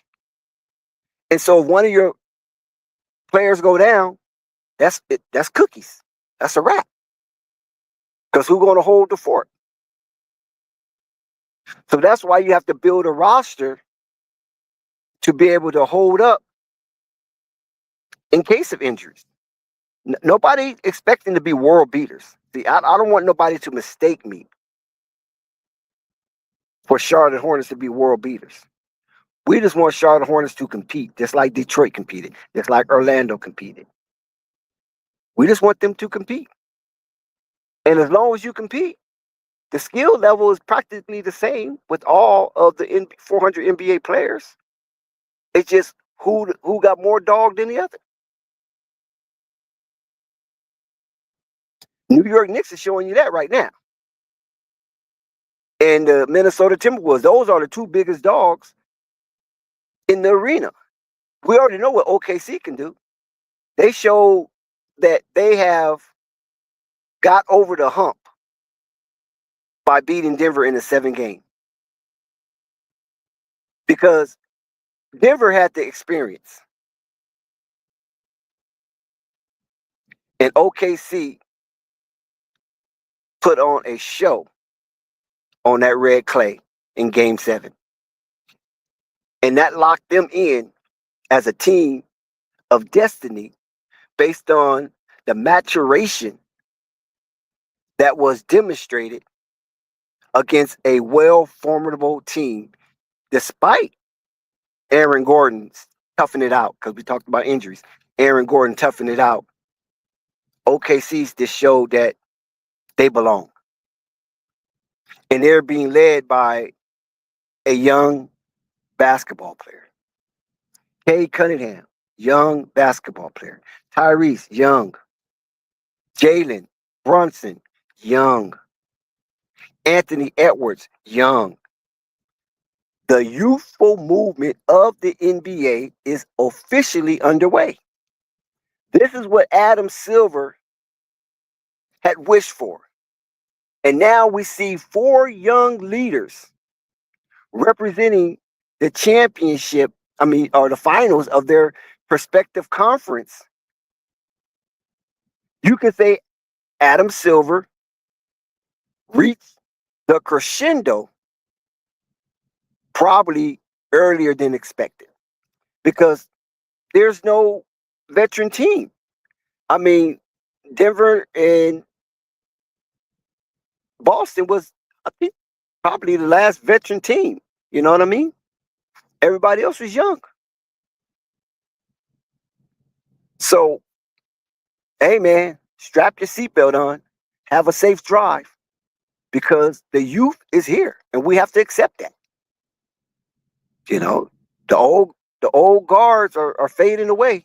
We'll see next season because if the same thing that we're seeing this season happen next season, then Adam Silver is validated as one of the great commissioners.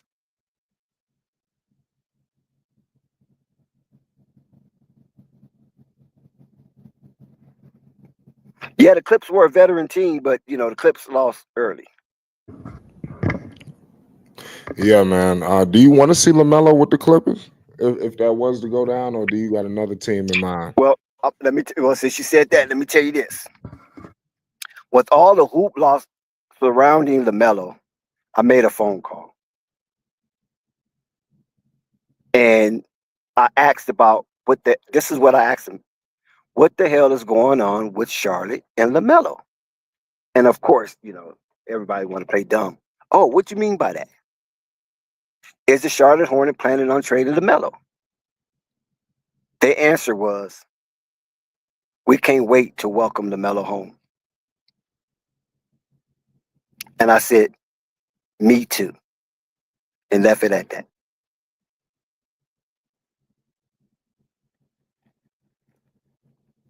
So I don't know what you get from that, what you take from that, but I left it at that. So that was official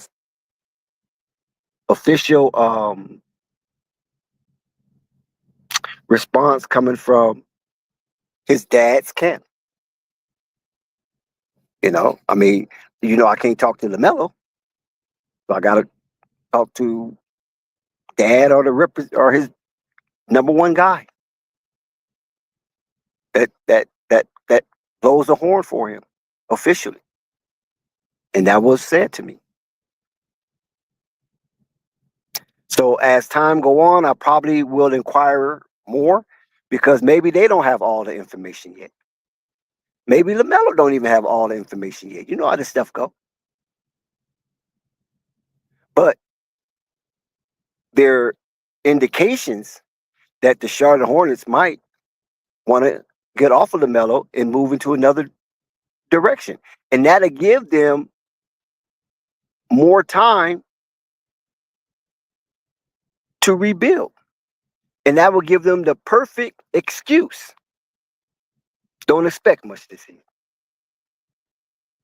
Because as long as LaMelo on that team, the fan base expect higher expectation and better results. So the brass of the Charlotte Hornets organization going to have to figure something out. Most definitely. Who the hell is the brass? Rick Snall, Gabe Plockton, Jeff Peterson, Coach Charles Lee. Wow, you got those Charles in the middle of it. Old Charles.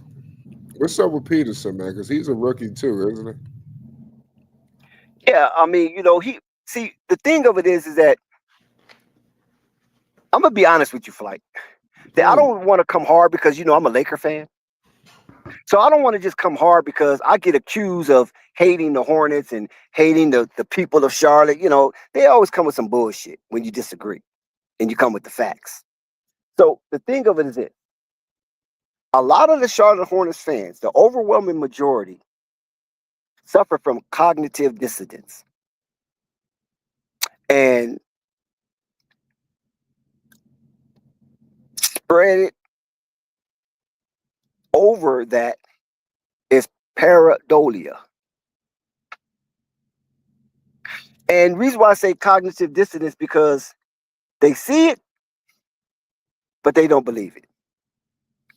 Jeff Peterson said season before last, when he first got the Trey Mans and the Puku and Basha Michik and the Caveman and a few other guys during that trade deadline. He wasn't trying to get better. He was trying to get worse. But so happens serendipity stepped in. And what was so serendipitous about that event is that those players just came over hungry and they end up winning 4 games in a row. And now the Hornets fan base like, whoa, wait a minute, this guy's a genius. He brought over some misfits and leftovers. And they're playing hard for Charlotte. So we can't wait to get our players back. It's going to be on and cracking. But Jeff knew that wasn't going to be sustained, that kind of high level of play. It was just their endorphins was at an all-time high, and they just happened to catch teams napping, and they end up with a 4-game winning streak and never matched that since. So he want every Jeff Peterson want everybody to temper their expectations. This is the same dialogue we heard from Mitch Kupchak. We want to take our time. We know that Lamelo play has basically uh, expedited the hopes of the people, and they want higher expectations. But you're gonna have to temper that because we're just not that good. Gordon Hayward is our best player, even though Lamelo made the All-Star that season. Gordon Hayward's our best player, and we're just trying to work around that and just get better. And me, Mitch Kupchak, who knows it all, we got enough. We don't need any more. We got enough. And then he ended up with Isaiah Thomas, Montrezl Harrell. He tried to bring over Reggie Jackson, but Reggie Jackson never showed up. Last year, they tried to bring over Kyle Lowry. He never shows up. So we keep hearing the same rhetorical rhetoric about temper the expectations of the Charlotte Hornets. But at the same time, you got a player that you're paying $260 million to. That's circular logic. That doesn't make sense. If anything, you would want the pressure that the fan base is applying and don't be a buffer between that and let the players get exfoliated. So maybe they can light a fire under their ass and compete because we're paying $260 to one player and we're paying several other dollars to other players that's basically underperforming, because if they wasn't underperforming, the record wouldn't sit at plus 60 losses, basically, which is laughable to keep you from going insane if you're a Charlotte Hornet fan. No, Eddie, I'm just saying that's what Mitch Kupchak had said. I know LaMelo's better than Gordon Hayward. Mitch Kupchak stated on the record that Gordon Hayward is the best player on the team. I do That's Mitch remember Kupchak. that. That's Mitch Kupchak evaluation, not mine. Do you think there was? Who do you think Michael was behind this? And I want to ask you another question because Michael is going to be on because this is actually something I'm going to talk about later this week. Of course, Michael's behind that because Michael, he about to go to NBC. We might finally get a chance to hear from Michael. How all the things we want to hear, but was Michael behind all this bullshit? Because some of this shit ain't make sense. Because I asked, right? I remember the VAR told me straight up that he was in contact with GMs, right? And so LaMelo was already in Charlotte, and we were speaking about Jello. This is what he was talking about. We're speaking about Jello, that he was in contact with GMs, and I think one was the Philadelphia 76ers. One was the Sacramento Kings. That's why I thought Jello was probably going to go to Sacramento Kings, and the other was, of course, Charlotte, Mike. So okay, I'm more concerned about Mike. What? You follow what I'm saying? He's talking to Mike when all that had happened and all that type of stuff. You know what I mean? You could beat Mike and all that. So anyway, he told me a lot of stuff don't happen for Charlotte because Michael Jeffrey Jordan, is a puppet master. That's what he said. I said, whoa. So, I like Mike. I didn't want to hear too much, anything that detract from Mike's legacy, especially being the only black owner in the NBA. So I kind of left it at that. But it stayed on my mind, right? Even when I left the conversation with him, it stayed on my mind like Mike is a puppet master. Because I'm like, Michael Jordan, at the time, this is how I'm feeling. Michael Jordan is the greatest of all time, right? He's the GOAT. And he played on teams that won 2 trifecta championships in the NBA. 2 times he won 3 in a row, right? That's right. So he knows talent. That's what I'm thinking. He knows talent. And he got money to bring in the talent. And he got the extenuating circumstances that'll draw you in because he's jump man and he got a straight open door policy with Phil Knight. So I'm thinking, why Mike? Because I always think this. Why Mike cannot get the best talent in the NBA? Everybody's wearing his shoes, whether they wear them on the court, but they definitely wear them when they're going out to clubs and all kind of stuff, right? They wearing them Jordans, man. People got collections of Jordan in the NBA. So I'm like, how he cannot steer talent down to Charlotte to play for him. And he can, like I said, and he can offer him, if he don't sign him, he can have Nike sign him. If Jumpman don't sign him, he can have Nike sign him. It's always networking going on. And why he cannot get the best talent available. And then it pawned on me when I read an article about the Charlotte community being top 10 for black families to raise their families. I'm talking about families with 2 kids or more. Then it dawned on me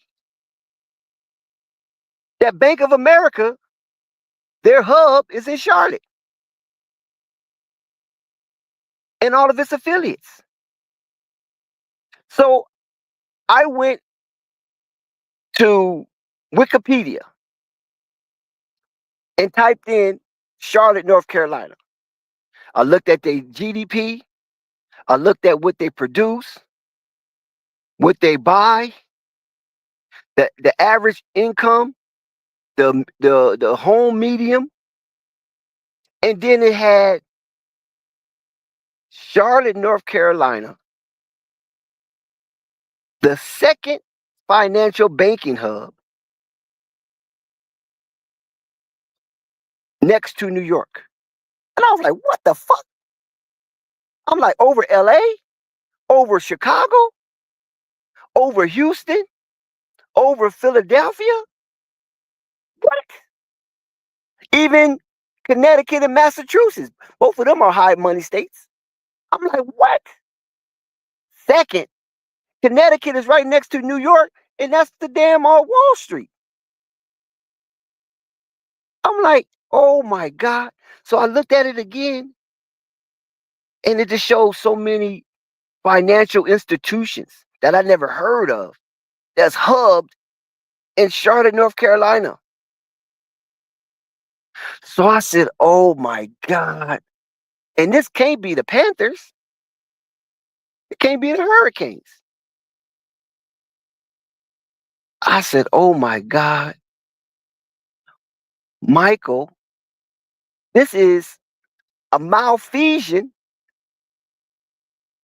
on the NBA. Somebody's stealing money. So you got top 10, right? They was higher than top 10. I mean, they was higher than 10, but they wasn't the top. Atlanta was number 1. I think Houston was number 2. I think Charlotte was number 3. So I was like, oh my God, Atlanta, Houston, and Charlotte. Now I know about Atlanta. Definitely know about Atlanta. Oh boy, did I have fun in Atlanta. Thank God I got older and mature, and I don't do those things anymore. Houston, that was the undercover fun spot. Everybody wasn't up on Houston like that. They were so busy with Atlanta and Tampa, they didn't know that Houston was like booming with fun. Like I said, Charlotte. I said, I've been to Charlotte. I I just thought it was a cool city with a lot of good barbecue. Come to find out, man, just by doing the research, that they are full of money down there.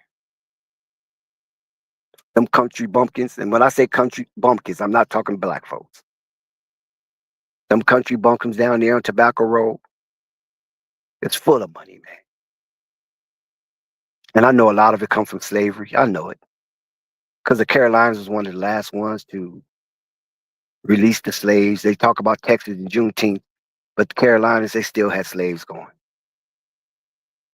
And I was like, oh my God, these people are killing, and they keeping it a secret. You know what I'm saying? They acting like Charlotte, North Carolina, just another little basketball hub, and that's about it. Nah, man, these people got money down here, man. They got big bucks. So I'm like, Michael Jordan. LeVar told me he was puppet master. Okay, I trust LeVar. I don't think that was something that he made up. And the way he said it was like, don't let Mike fool you. You know, he's not like this great hero. You know, Michael got a lot of shit with him. So when he called him puppet master, I was like, Michael running the 50-50 scam.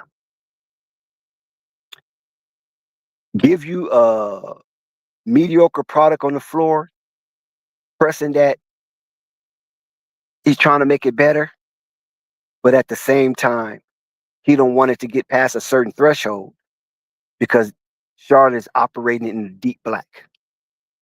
Nobody said Charlotte was. I know people use the phrase poverty franchise, but they're not a poverty franchise. I mean, not factually. Now, as far as talent, yes. So I said Michael was running a cold scam, and then 2 years later, he ended up selling the team for $3 billion. And it's conspiracies behind that. I don't know how true it is, but you know, I heard conspiracies behind that. You know, I was like, wow. And this is why I'm hard on Charlotte. This is why. If you want to know why All Access be hard on Charlotte, is because I happen to have conversation with someone who had a link to the GM. And these conversations that they had, of course, he didn't tell me their conversation, but you can get the gist of it. that there was a lot of bullshit. A lot of, hey, man, how you doing? Oh, yeah, blah, blah, blah. Yeah, man, we're great to have Lamelo. Thank you. You and Tina, blah, blah, blah. He's a great kid. And, blah, blah, blah. Yeah, we see Jello up here, blah, blah, blah, blah. You know what I'm saying? But it was a lot of small talk. And when it came for the big talk, the results didn't match. Because it seemed like if Michael Jordan is called a puppet master at that time, if he's called a puppet master, then that means there's people as his underlying wants to do something and he won't let them do it. And he keeps them out front, dangling on a string, putting the show in front of the people. So you can blame the figurehead, the upfront folks, and not him, and his legacy is intact, right? And this what got Max Kellerman fired from ESPN, if you want to know the truth. Because Max Kellerman stayed on Michael Jordan helmet. And Stephen A. always try to get Max Kellerman to go to different kind of subject. Like, leave Mike alone. You know what I mean? He's only black. Just leave him alone. He'll work it out. He'll figure it out. Not knowing Mike is playing a 50-50 game. So that's why I'm hard on Charlotte. It's nothing personal with the actual population. Because I never had a problem in Charlotte. Even in the white area, I never had a problem. Even at the white bar with all the motorcycles, I never had a problem. It's just that organization, man. It's something about that organization just don't sit well with me.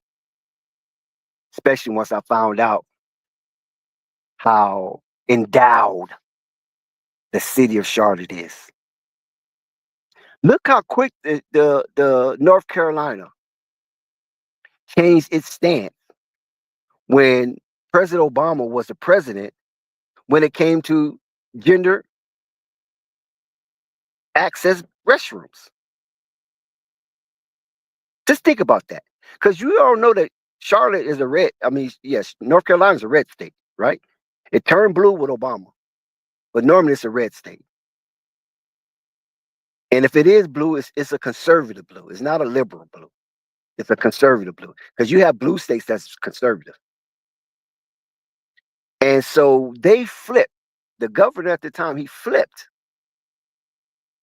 and changed his stance or his Christian stance on the conservative view of male and female have to be separate when it come into private quarters. He changed because you know why he changed so fast? Because of the revenue. He didn't change because he felt a different opinion about same gender access to restrooms. He's seen those conventions go. He's seen all of these speaking engagements canceled. And it was hundreds of millions of dollars based on that political stance. And so the people that were losing, all the businesses and media in the area that were losing, told that governor, hey, man, you need to get back. And, who cares? They want to go to the same restroom, so what? Wait till this guy get out of office. Let's get the money. Wait till this guy get out of office, and then let the next administration come in and flip it back. Be smart. And that's what he did. And North Carolina didn't miss a beat.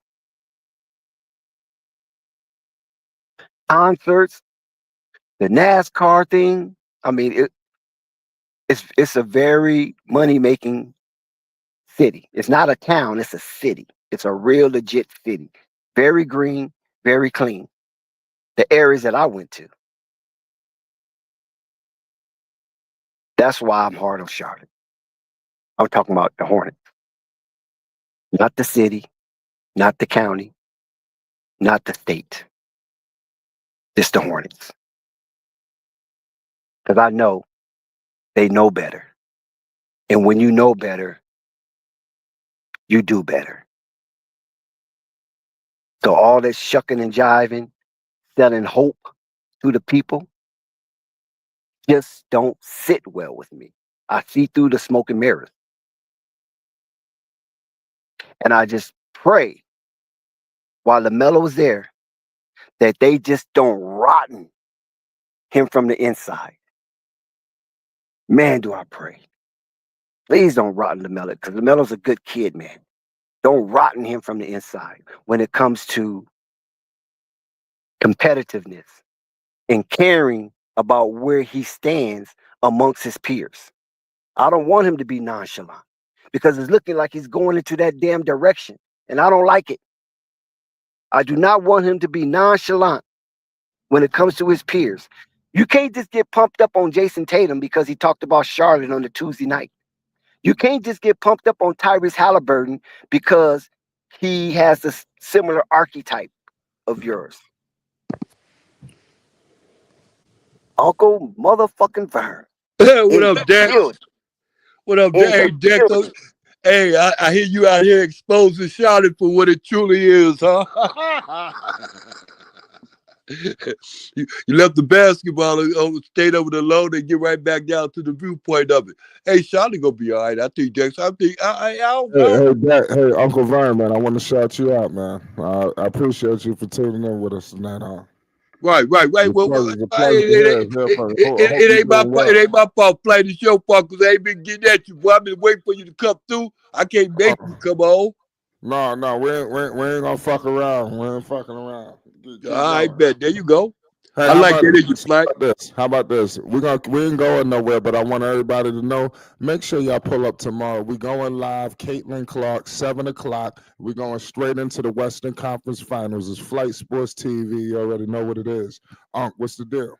Man, it's all good in the neighborhood, man. Everything is going well. Straight to the point. Man, shout out to Jello, shout out to the Ball family, shout out to LeVar Ball, shout out to everybody that's involved with that situation, and shout out to Coach Prime out there, shout out to my boy Floyd Schofield. Boy, I'm telling you, boy, come back, man, beat more butts. I'm telling you, I missed the last one you didn't get to, but it's all right. Get back to the rest of it, get back to the business at hand, and that's with the championships. That go with Coach Pride, they go with Deion Sanders, they go with Shadur Sanders out there in Cleveland. That's another thing. And boy, I'm telling you, that a lot of things been going on out here. Listen, I want to tell you something. We're gonna have Shadur, Deion content, but by the weekend's up. I'm gonna tell you that right now. That's a promise. All right. We getting all that cooked up. Don't worry about nothing. We know. Yeah. You know. Hey, Flight, I'm gonna tell you so. Hey, Dex, I'm gonna tell you, Dex, you right, boy. I'm telling you, these people's at hand, boy. They busy at that hand, boy, and it's a slight hand too. But everything that's going on in this world, Dex, is gonna be real rough for these fools that consider themselves being the gatekeepers and all that old stuff. Well, 2025 gonna hurt a whole lot of people, Dex. Well, a whole lot of people gonna be exposed. This year gonna be a whole lot of exposure on the fake and the phonies, man. Yeah, not all of them, but a whole lot gonna get exposed this year. You know, go hit the fan. Yeah, that's what it is. Flight, that's all it is. All things work out for the good, and those believe work according to the purpose. Do you like what you're seeing in the NBA? These youngsters representing for their conference? Yeah, I like that. I like that, especially with I'm gonna tell you something that brought it on, Dex, and it's a good thing too. That NIL, the NIL is working, especially with the basketball thing, because there's so much basketball talent. So the NIL gonna be going crazy like that. But it's also going as far as with the football thing, with the college football thing too. That's what's bringing us to the fan, boy. And I'm gonna tell you, man, it's all good. I like it. Yeah, I love it, Dex. I love it. I love it when they be sitting up here getting these high schoolers out there. They try to give them $6 or $7 million to come to their university. Man, you know what that means, Dex? You think it's wild now? Wait till you get wild later. Yeah. Is that the question you asked me? No, I was asking you about the NBA, more so the NBA. Yeah, more with the NBA. Yes, I like the way it's going with the young ones that's coming out there, with the ones coming up out of Duke, and the young boys coming up out now. Yeah, I like that. I like the way the NBA going. I like the way it's going for real because it's gonna fall into play with Melo. Yeah. Explain that. Man, because of the fact of LaMelo, man, he's one of them top stars in the thing. And then right behind him is Anthony Edwards. And you got so many names up in there. Even behind you is Halliburton. Look how Halliburton is coming on right now. He giving Giannis the business. First, Melo was giving him the business, but he couldn't contend with him and, beat him like that because he didn't have that kind of team. Halliburton giving him the business. I never really thought that much of Halliburton. When he was in college, I never thought that much of him.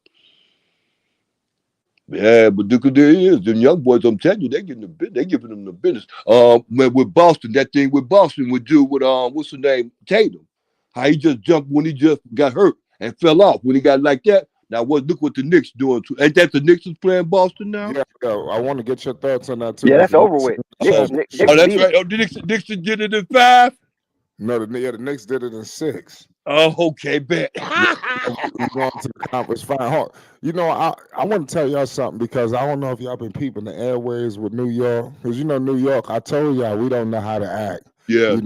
The Knicks, is reports out right now that if the Knicks win the championship, it will be a state of emergency in the city of New York. Dex, what's your thoughts on that? Because Knicks fans they might destroy the city. Celebrating the Knicks championship. I'm telling you right now, this is gonna be something we ain't never seen before. What's your it's gonna be crazy. Looking in.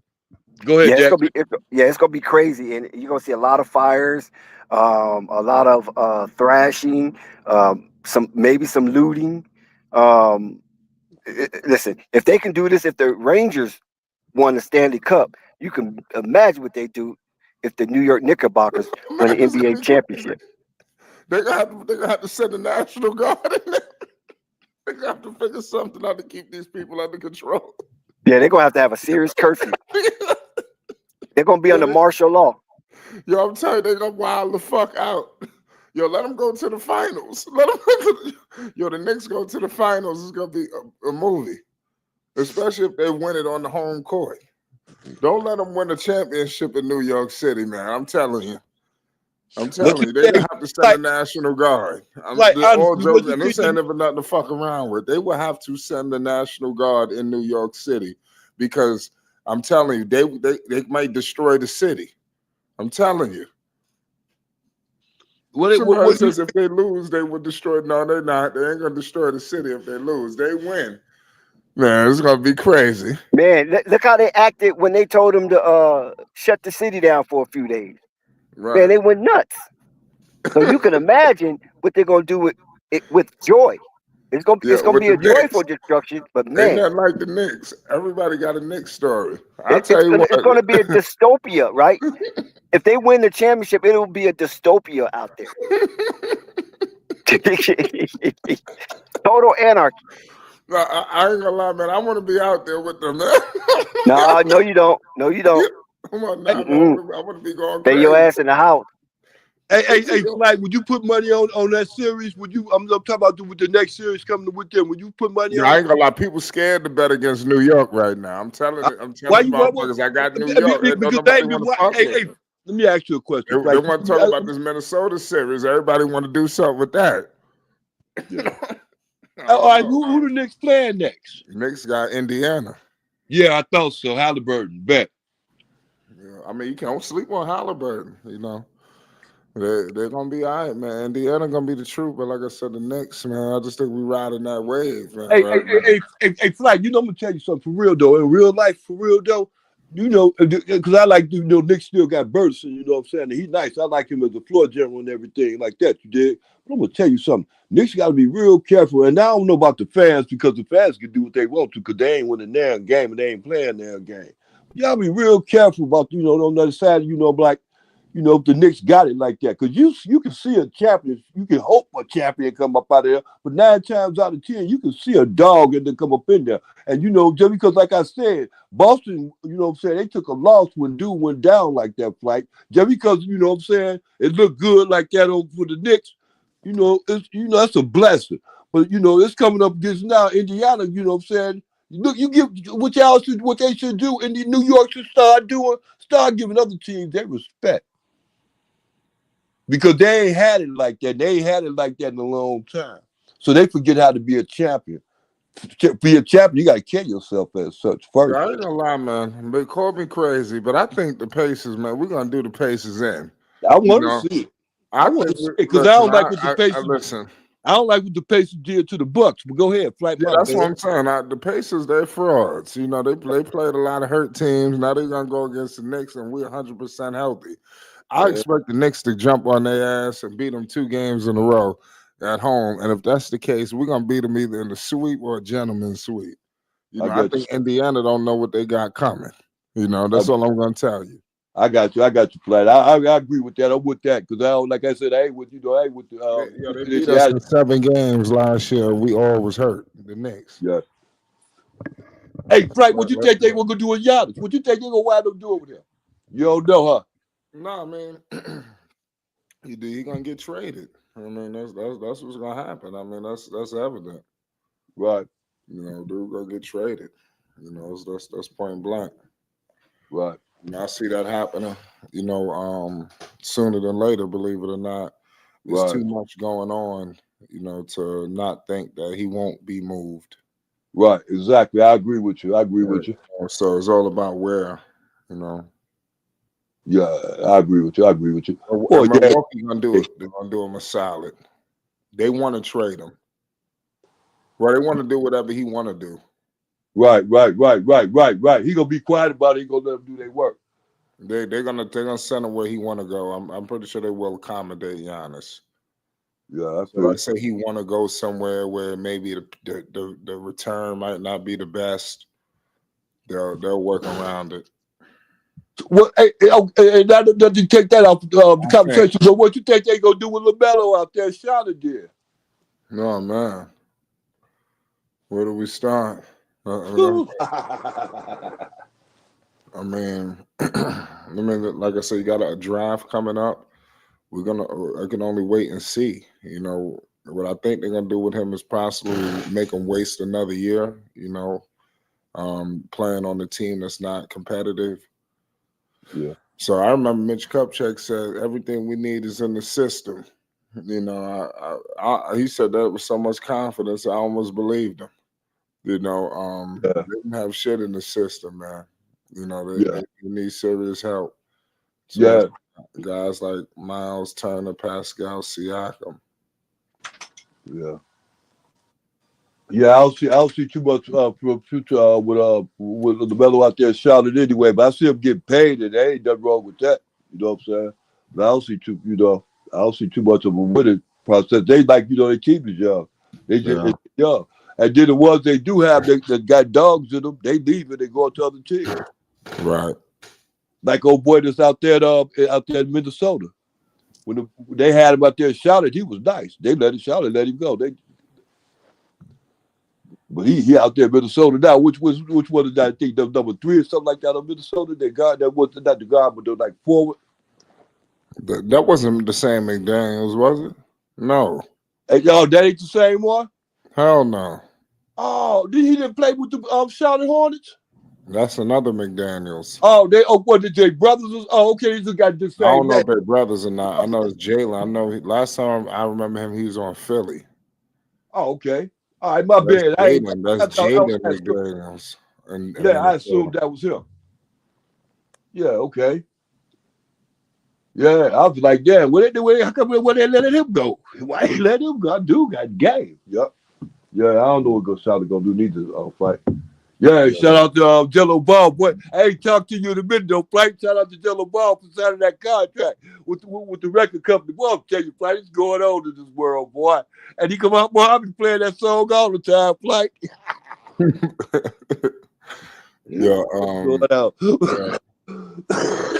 Shout out to Jello. Yeah, G3 hitting album mode too. I'm already doing. We're gonna be revealing some news on that. Yeah, it don't rest out. It don't rest out here, Flat. I'm telling you, boys, but it's going overtime. Flat, it's 48 hours in a day now. Wow, you already know, man. There's a lot going on out here in the basketball world. Yeah, it's speeded up 2 times. They 2 times it now. Yeah, Jaden McDaniels. Yeah, Jaden McDaniels. That's the one that's playing out there in Minnesota? Yeah. Okay, I got you. Yeah, he nice, man. He real nice. Yep. Yeah. Yeah, so, man, only time will tell. You know, make sure y'all stay tuned tomorrow as well. Dex, you still there?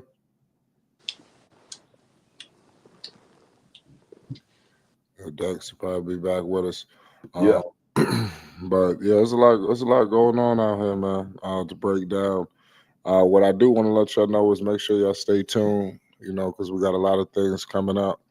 We're gonna be live tomorrow. You know, so make sure you stay tuned. Make sure you hit the bell on the icon, hit the like button as well, so you don't miss a second of coverage. Oh yeah, I'm gonna do that now. Yeah, shout out to Live Love Benice. He said, yes, they brothers. You know, Okay. yeah, so I mean, I didn't know. I mean, I don't follow the McDaniels twins or brothers and shit like Yeah. that. But shout out to them, man. They're doing unbelievable work. There's so many different previews and things that we could discuss and who's gonna go here and there. You know, there's so many different avenues, you know, but I tell you what, the conference finals starts tomorrow. You know, you got the Western Conference Finals. You got Shea. You know, you got Ant-Man. You know, I'm gonna pick Minnesota. You know, if I can make an early prediction, I got Minnesota and maybe 7. You know, I just think that Anthony Edwards is really that good, and I think that Anthony Edwards is gonna take somebody out. So be 100 with you. I just think that the basketball gods are truly speaking and gonna give us New York versus Minnesota, and that's gonna be an epic finals. You know, I think we need to get the popcorn. It's gonna be something. You know, it's gonna be too many storylines. You know, potentially brewing all at once, and like I said, New York in the finals is gonna be a movie. Yeah. Sell itself. You know, that's what people don't understand. New York in the finals will sell itself. You know, people. Hey, Flight. Speaking of movies, I'm gonna tell you something. You ain't seen the Jordan mixtape, boy? The 33-minute Jordan mixtape. I'm telling you, Jordan ain't no. Hey, well, I'm telling you, Flight. He is the greatest. Hey, Flight. He is the man. Flight. I'm without a doubt. I know I love Brown James and everything else and anybody else, Flight. But I'm telling you, man. Michael Jordan is the greatest basketball player to ever put on a pair of shoes. I don't care if they was Nikes, Adidas, or anything else, Mike. No, I believe you. I mean, like I said, I talked to a lot of people. They speak on Mike and about how great he was. We all know about that. Listen, we're gonna be pulling back up tomorrow. Make sure you hit the like button if you're new. Most definitely hit the subscribe button. Shout out Uncle Vern. Vern, man, get with me, man. Get to the live early. Put the bell on the icon so y'all know what's up. I want to thank all y'all for coming to the chat tonight, man. I appreciate y'all. This was an epic stream. Let's continue to have more epic streams, man. Shout out to the people. It's Flight Sports TV. You already know what it is. Peace and love. Appreciate it. Flight Sports TV, man. That's my dude. I rolls with him. You heard what the man said. It's Flight Sports TV.